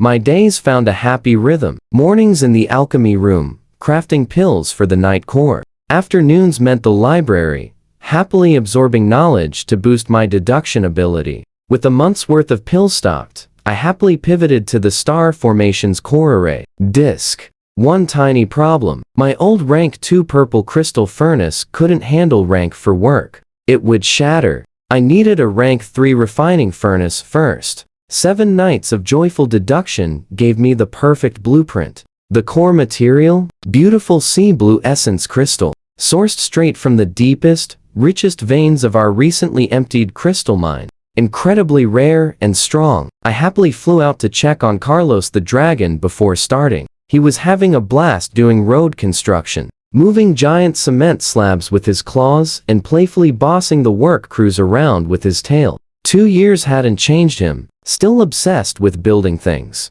and still wonderfully silly about it. Well, at least he wasn't causing trouble. Back in my workshop, I fired up that old purple crystal furnace one final time to beautifully purify the essence crystal into glowing liquid. Then the real fun began, shaping and inscribing the new furnace entirely by hand, using pure spiritual energy. Now watch closely. I floated the molten blue crystal mid-air, directly carving core energy gathering runes and magic conductivity circuits right into the liquid. Steady temperature stabilization patterns, fantastic spatial expansion foundations, structural reinforcement arrays, and mental link nodes. Dozens of bright golden runes sank into the glowing blue mass. Every single one needed flawless placement. One tiny mistake meant failure. Hours of super intense concentration followed. The beautiful liquid slowly took shape. It grew 3 sturdy feet, a round belly, with lovely wave-like textures, a domed lid featuring a radiant star-patterned stone, plus awesome dragon horn handles on both sides. With every rune perfectly set, I happily poured all my remaining magic and mental energy into the final hardening process. A deep, magical hum filled the entire room. Beautiful blue light blazed. Golden rune lines raced across the surface like living veins, then sank inward and vanished. It solidified into gleaming deep blue crystal. The gorgeous rank 3 ocean furnace was now fully complete. I leaned back, totally exhausted, but wonderfully triumphant. With this beauty, could finally craft the star formation's core array. Disc. Maple Ridge's incredible transformation was one giant step closer. After resting overnight through peaceful meditation, I went straight to work on the star formation. The design was officially finalized. It needed one main array disc, plus 359 secondary discs. The main disc, brilliantly forged from fused sunstone and moonstone, handled the vital job of drawing in raw solar and lunar energy. The secondary discs, happily crafted from Father's rank for mineral donations, would magically convert raw celestial energy into highly usable magic power. Pure star energy was off the table for now. My current tier couldn't handle it without exploding everything. Crafting that main disc was the trickiest part. I confidently fed both stones into the ocean furnace simultaneously.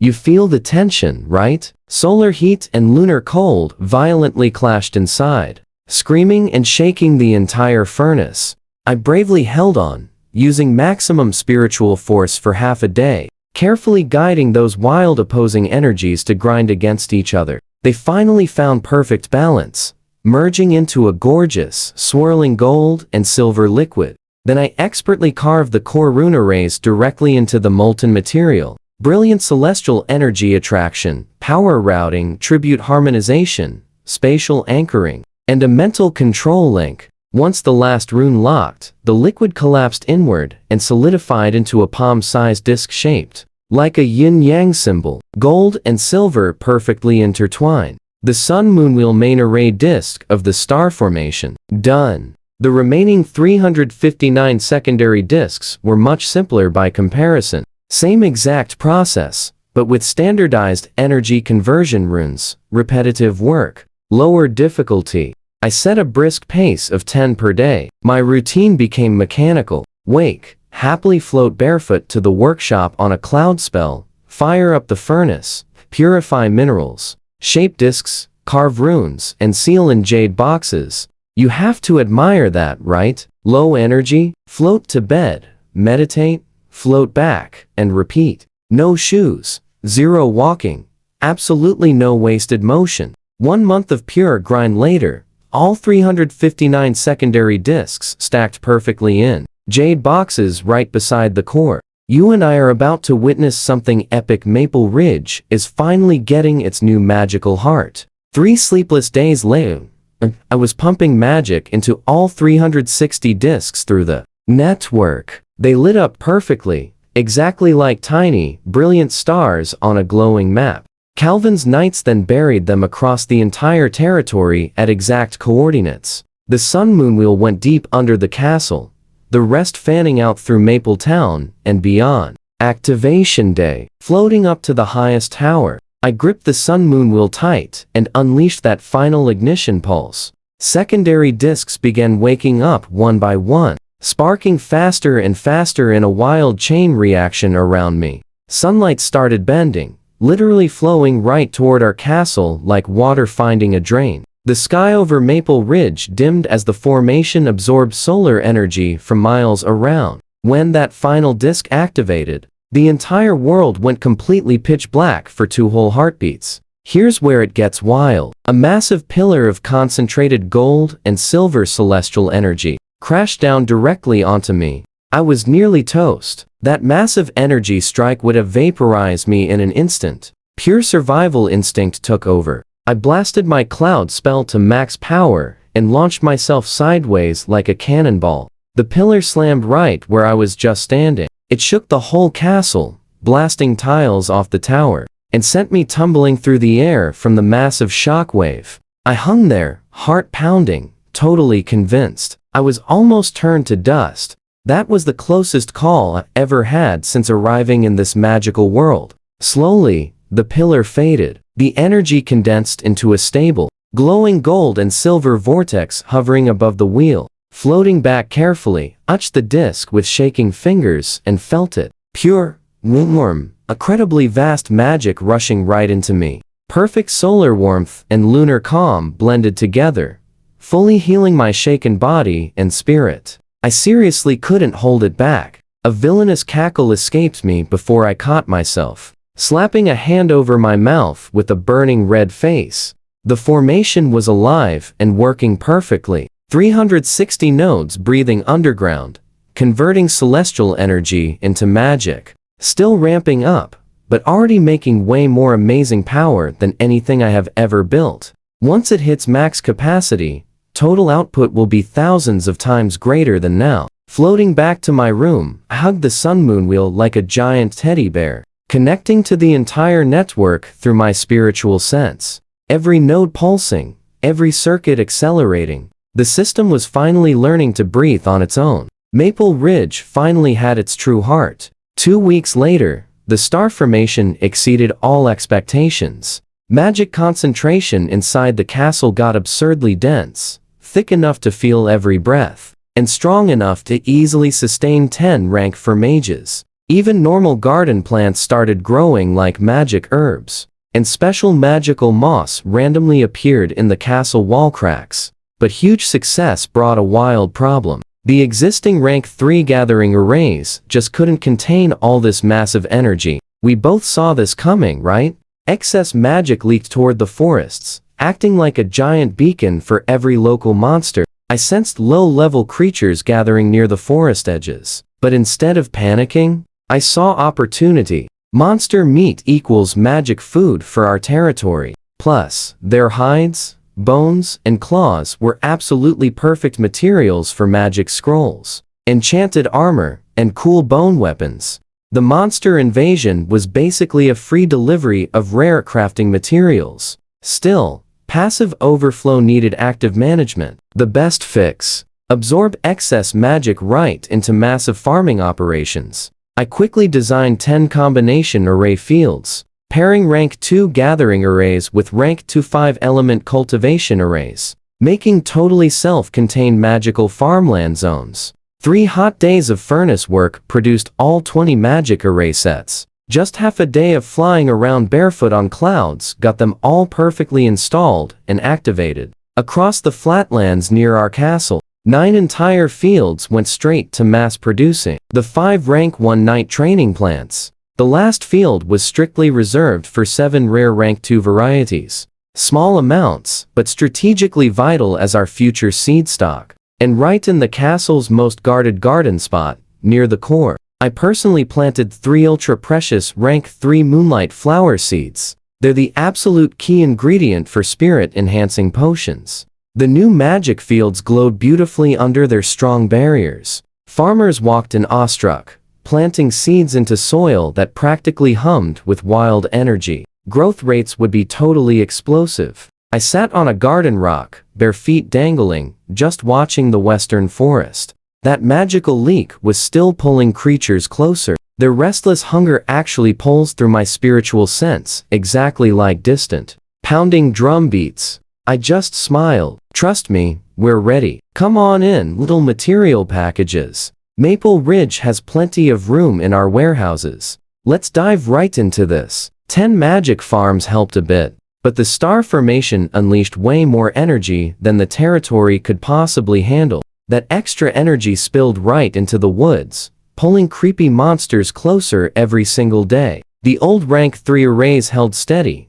but couldn't stop the massive leak. I really needed people who could use magic, not just normal sword-swinging knights. I needed real mages to craft scrolls, brew potions, and fix arrays, plus trained knights. The epic fix: build 2 massive academies from absolute scratch. 2 schools to transform everyday people into skilled workers and fighters. Step 1. Find talent. I stayed up all night crafting 100 testing discs. Just touch the plate, and it shines brighter, based on how much magical talent you naturally possess. I dumped the box on Calvin at breakfast, ordering him to test every single person under 20 in the whole territory. Peasant or free citizen, didn't matter. Organizing, that was entirely his problem. Step 2. Build schools. I flew straight over to Carlos, who was happily bossing construction workers on a new road. When I demanded 2 whole academy complexes built in 1 month, his reaction was absolute, pure dragon joy. A ground-shaking roar, wings spread wide, eyes blazing with architectural passion. I tossed him the design scrolls and pointed him toward Violet for materials. He dropped the road project mid-sentence and rocketed toward the castle like a missile. Pay attention here, because that monster problem became a huge advantage. Their meat, hides, bones, and claws were incredibly valuable for crafting magical food, enchanted gear, and scrolls. Every single creature lured in by our magic leak was basically a free resource delivery. Now, I just had to wait. Calvin was screening 70,000 people, while Carlos channeled his obsessive energy into raising 2 massive academies from absolute scratch. Meanwhile, the star formation hummed steadily underground. The magic farm sprouted fresh green shoots, and somewhere deep in the dark woods, hungry beasts crept closer. Exactly 1 month later, both academies stood rough and unfinished outside, but structurally complete. Carlos had delivered exactly as he promised. The Magic Academy was all gray stone and exposed beams, built for maximum durability in his signature, totally indestructible style. The Knight Academy was a pure functional fortress, featuring cement training grounds, boulder obstacle courses, and a massive weapons hall. Decorating could wait. The foundation was solid. Calvin found 243 talented kids out of 70,000. Honestly, that was way more than I ever expected. Most were children of serfs, which totally made sense given our population ratio. Their parents dropped them at the gates with a mix of intense pride and worry. They urged them to study hard, watching them walk through doors that could change their entire destinies. I showed up for opening day as the academy's very first headmaster. You see it too, right? I floated onto the platform, and 243 teenagers stared like I literally descended from heaven. That intense attention made my ears turn completely red. I really hate public speaking. I kept things short, handed out a basic meditation manual I had prepared, and told them to explore the campus. I announced that real classes would officially start the very next morning. Then I immediately flew out the window before anyone could ask any questions. Not my proudest moment as a teacher, but I did my part. The knights would handle the orientation, room assignments, and daily logistics. My job was designing the curriculum and teaching the really advanced material, not babysitting 200 nervous teenagers on their first day. Back home, I felt the star formation humming steadily below. The magic farms were growing, and now 2 massive academies were filling with future mages and knights. The puzzle pieces were falling into place. Maple Ridge was building its very own talent pipeline. That is the one thing money, or magic, absolutely cannot shortcut. My mornings now belong to the Academy's top 20 students. The absolute best kids with the strongest spiritual talent. I would activate a cool stardust array on the ceiling, letting the gentlest traces of lunar energy drift down like an invisible mist. The students would sit quietly, close their eyes, and let it wash through their minds without forcing a thing. 2 hours daily made their spiritual foundations noticeably stronger, cleaner, and super refined. Just patient gardening, plant seeds, add water, and wait. Afternoons were a totally different world. I flew east to Maple Town's new industrial district. Huge stone and cement factory buildings stood there, chimneys belching pure white smoke. This was my incredibly crude but super functional magical steel mill, built from scratch. The centerpiece was a massive magic smelting furnace the size of a small hill, forged from obsidian infused with jade powder. So where does this leave us? A rank 2 array converted all that wild magic surplus straight into raw industrial heat. Knights wearing heat-resistant armor worked the machinery. Let us jump in. Mechanical arms and chain hoists feed crushed ore into blazing furnaces. Molten iron flowed like golden lava through channels into casting pools, then into molds marked with reinforcement runes. Massive steam-powered hammers shaped the castings.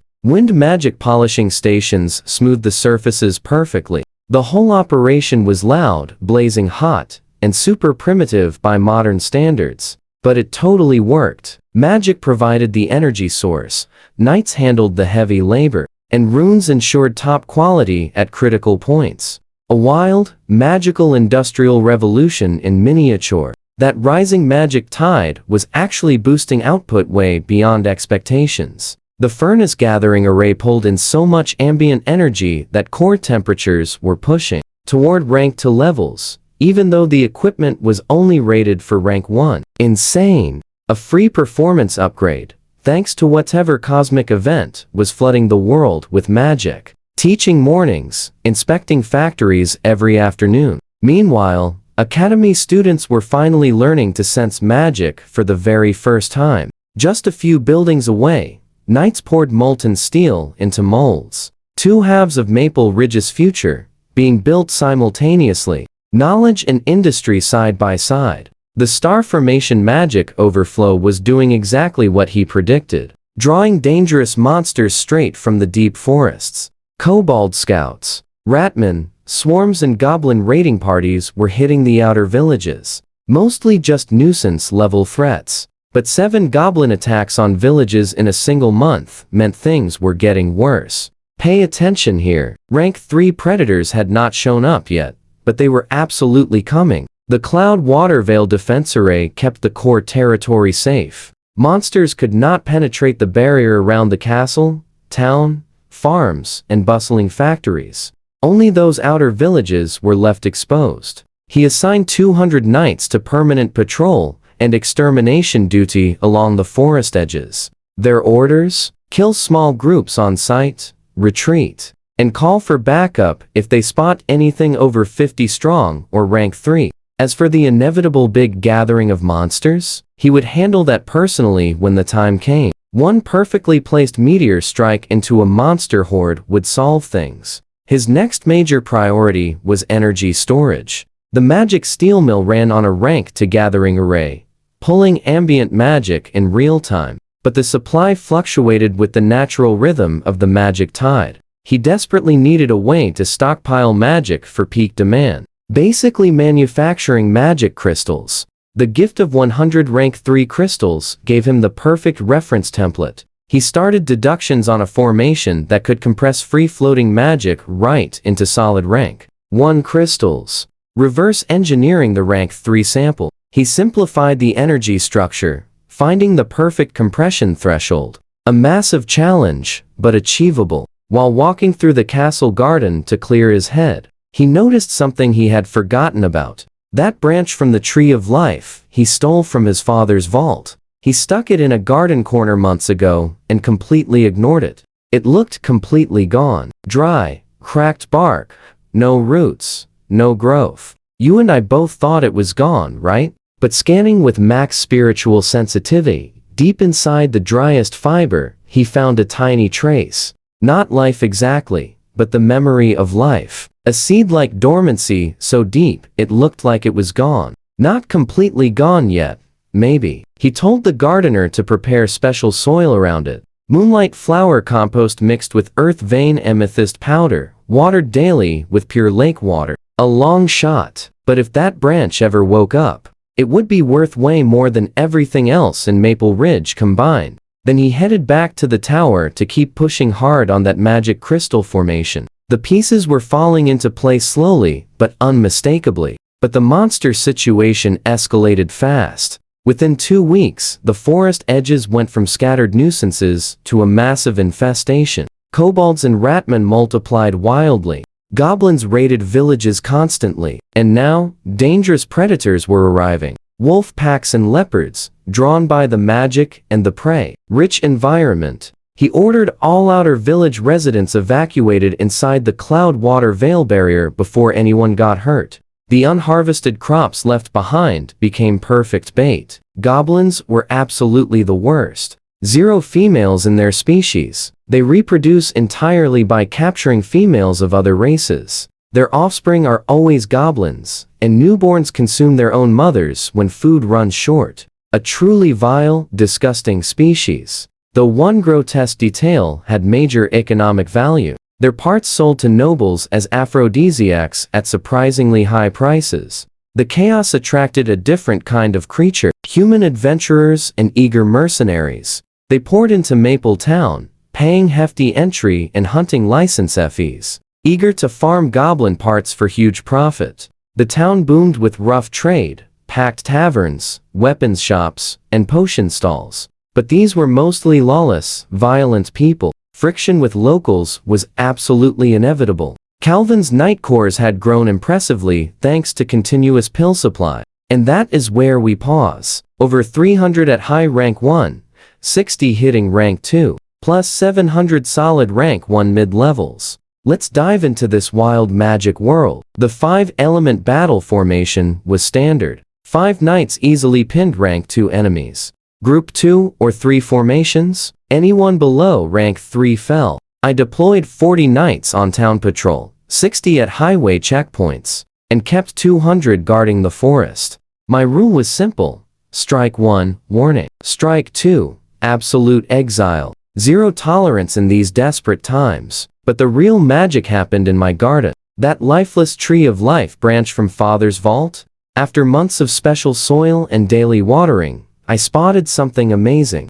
Deep inside a tiny crack, my spiritual senses picked up a tiny speck of green. Not just leftover energy, but actual glowing, moving plant tissue. A literal seed of life waking up after centuries of deep sleep. Tiny as sand, but 100% completely alive. I knelt down, finger hovering over that little crack, totally mesmerized by that impossible, glowing green magic. If this branch actually regrew, it'd be Maple Ridge's biggest treasure. Meanwhile, my daily routine stayed strict. Morning meditation on my jade platform, then flying to teach 243 students. I kept my magic lessons super practical, breaking down complex theories into simple pieces. Now watch this. 2 students, Lena and Rod, kept asking crazy questions about mixing opposite elements and battle formations. I instantly shut them down, showing what happens when fire and water clash without any control.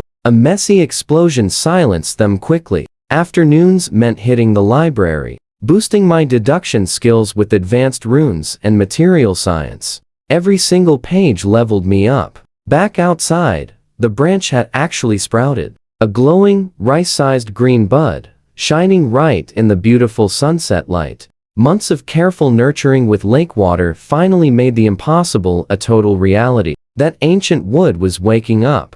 And that same night, my biggest magical breakthrough finally clicked. The last stubborn pieces of my crystal formation resolved. Totally inspired by seeing life bloom from what we thought was lifeless. The complete magical model finally stabilized right there. Next morning, I crafted the epic device. A 3-foot blue crystal ring packed with thousands of glowing microrunes. The genius part? A harmony array that forcefully aligned mixed magic into neutral energy right before compression. This totally solved the wild magic instability that ruined previous attempts. I flew above the castle to test it. The ring instantly created a massive, spinning, multicolored vortex.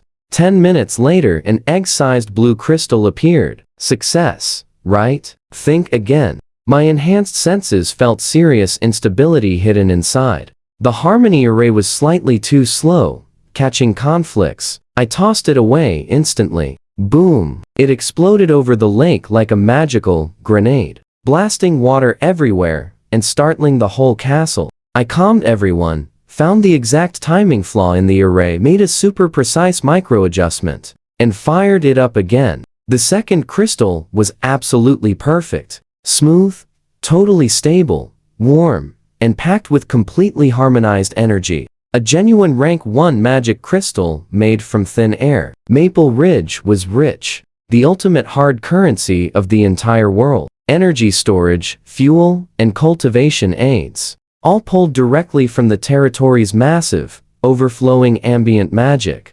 Anyway, I floated there, holding that little gem, feeling victorious. Below, servants were still nervously peeking out after that huge explosion. A tiny price for a massive leap. This changed everything. Now, having a portable, infinite energy source, my mind immediately went straight to weapons. That first exploding crystal was the ultimate spark. If a failed one blasted a crater, what could a weaponized one do? I thought about cannons, then jumped way further. Why stay stationary when we could go mobile? 8 days later, a magic tank blueprint. All rank 1 arrays packed inside. Eagle Eye full circle awareness. Earthwalk. Mechanical treads paired with stone skin. Add reinforcement arrays. Wind acceleration for the massive cannon. White jade for the barrel. Plus strong iron and copper for everything else. Powered by crystals. And you and I both know, the simple iron and jade shell is about to change warfare. Stick with me. Just channel battle energy, load it, and fire. Crystal elements completely change the impact style. I crafted this entire masterpiece down at the Ocean Forge in just one sitting. A gorgeous blue gold war machine, 3 meters long and 1 meter tall. I officially dubbed it the Bedrock Type I. Then I dragged Calvin into a deserted valley for testing. His absolute shock when this tank appeared was hilarious. I taught him driving. The controls were shockingly simple.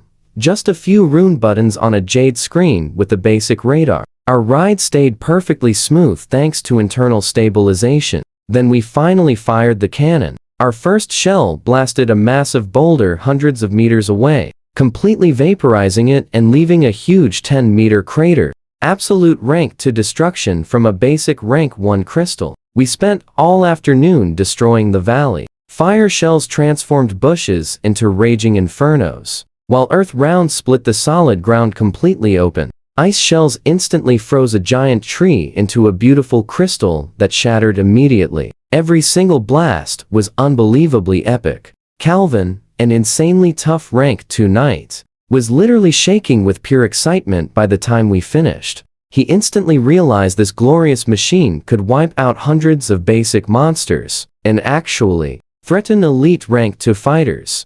An unstoppable mobile fortress that anyone could easily operate, but I definitely noticed the flaws. Radar range was super limited, steering needed work, and the armor could never survive elite magic attacks. Definitely some room to improve. But honestly, for a first prototype, this Bedrock Type I totally exceeded my expectations. I packed it safely into my dimensional necklace. We soared home during sunset, ears perked up with pure joy, and my face completely covered in dark smoke residue. Now pay attention, because Maple Ridge's military tech just leveled up completely. And this was only version 1. I spent the following days mass-producing these beasts, building 19 more bedrock-type I units with heavily upgraded stabilization, temperature control, and better armor. 20 total. Meanwhile, Calvin almost completely demolished the night barracks using my prototype. He ran combat training right inside the camp,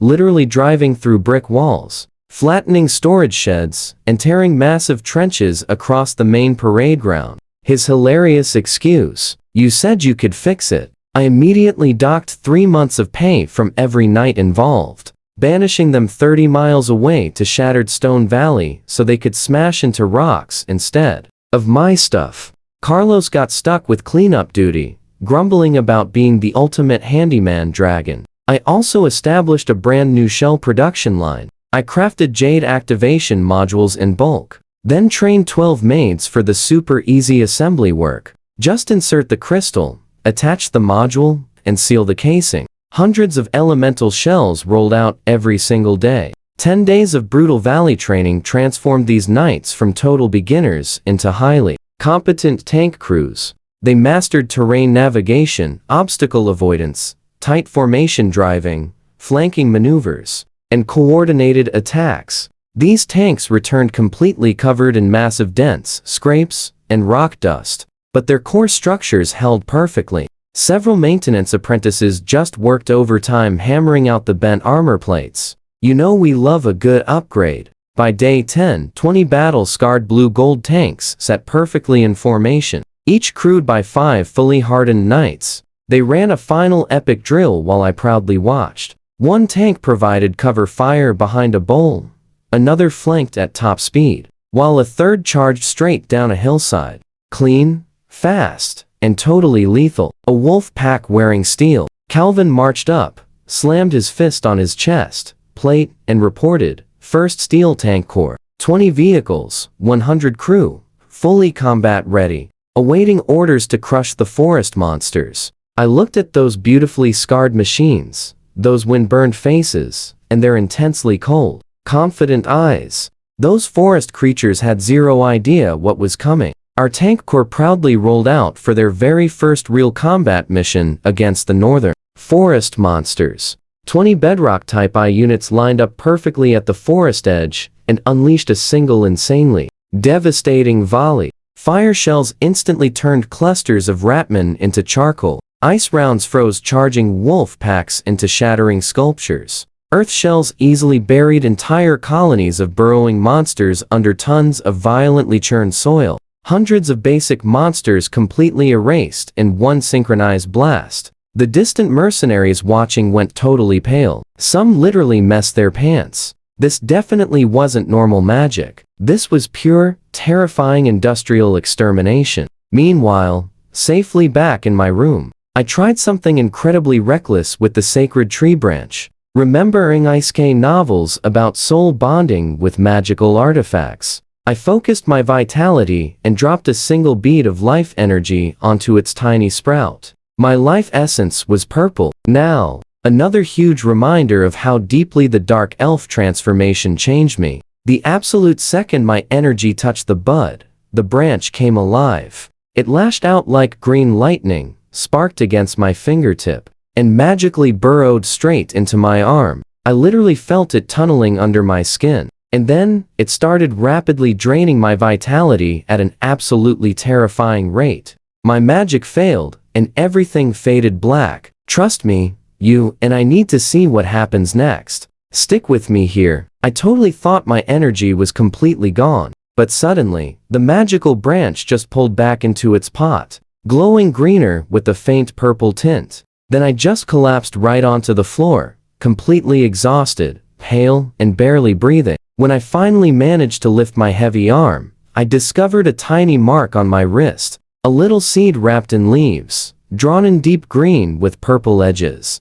It pulsed softly, perfectly matching my racing heartbeat. The incredible tree actually absorbed my life essence. It transformed into a tiny magical seed, embedding right inside my body. A perfect symbiosis. A tiny stream of incredibly pure life energy trickled out, slowly healing my totally exhausted body way better than any normal magic could. The amazing benefits were super obvious, but risks remained unknown. Who controlled this bond? What would the seed become? I quickly covered the mark, keeping this amazing secret totally hidden. Absolutely nobody could know. Meanwhile, in the distance, our tank corps kept loudly blasting the forest. But lying there completely exhausted, an ancient divine tree was literally growing right inside my arm. Those loud explosions suddenly felt really, really far away. Now, September brought the most gorgeous season Maple Ridge ever saw. Fiery red maples totally covered every hillside. Beautiful golden wheat and glowing amber rice filled the fields, while the town sat shining like a jewel. White walls and beautiful dark roofs gleamed perfectly in the autumn sun. I sat barefoot eating sweet maple pastries, proudly watching my amazing territory while feeling so genuinely happy. Now pay attention. This place was completely unrecognizable today. This beautiful piece cost months of relentless, heavy tank bombardment. Calvin's 20 bedrock units systematically flattened the forest. Scary goblin nests, caves, and sneaky tunnels were blasted to rubble. The tree line was pushed back miles. Those monster casualties were completely astronomical. The terrified survivors fled deep into the wild forest, especially those panicking goblins. Adventurers trailed behind the massive tanks, collecting rare goblin materials to sell for massive profits to greedy nobles. Exactly 1 gold coin each. It carried almost zero risk, since the goblins were already totally terrified. The combination of tanks and material hunters created something completely and truly unprecedented. Goblins developed such intense fear of our borders that entire tribes just permanently migrated away. They even risked other dangerous predators instead of staying near the steel monsters and humans, harvesting their precious cores.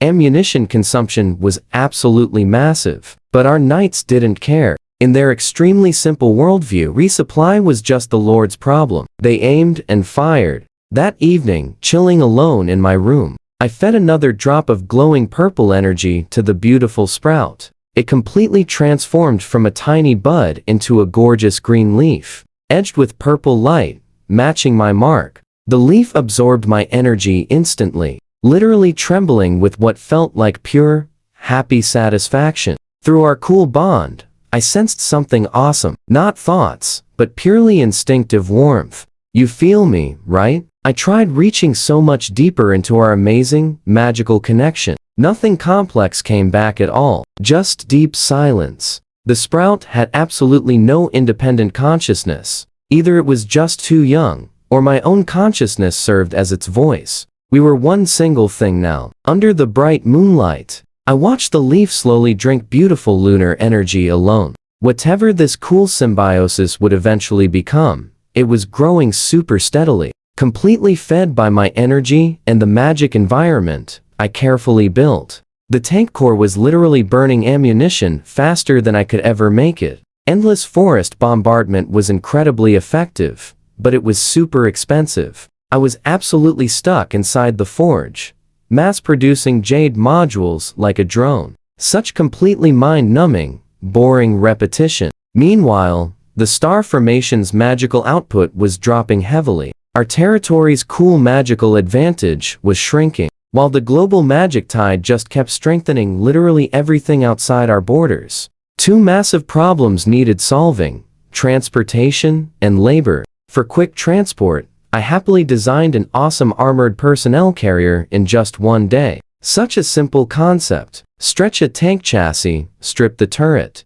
and maximize interior space for 20 fully armed knights. Boost the speed using wind arrays. Keep it super cheap using mostly iron and copper. A totally pure troop mover. Fast, incredibly tough, and dirt cheap compared to tanks. But for labor, I had better ideas. My 243 academy students had all reached rank 1 after intense training in my magic-rich environment. Time to officially put them to hard work. I spent all day building 243 crude rank 1 practice furnaces from super cheap gray stone. Very ugly, totally basic, but perfectly functional for simple crafting. Next morning, every student found a stone furnace eagerly waiting. I demonstrated the cool module crafting process exactly once. Heat control, jade melting, magical rune inscription, and finally cooling. You're gonna love what happens next. I gave everyone 10 raw jade pieces, demanding one working module today. Stick with me, because this workshop just turned into pure chaos. Wildfires and exploding jade all around. Thick smoke filled the room. Students singed their hair, panicking and crying loudly over their totally wrecked materials. 243 real crafting attempts, and the failure rate was disastrous. I sat up high, sipping double sugar maple tea, calmly reading my book through the noise. You and I know the drill. Each student got exactly 10 jade pieces daily. If they waste them all, too bad. Hit 30% success, then I teach the next step. Keep failing and keep learning. Can you believe this? The students were now my workforce. Every successful item they made was one less job for me. Outsourcing really felt wonderful.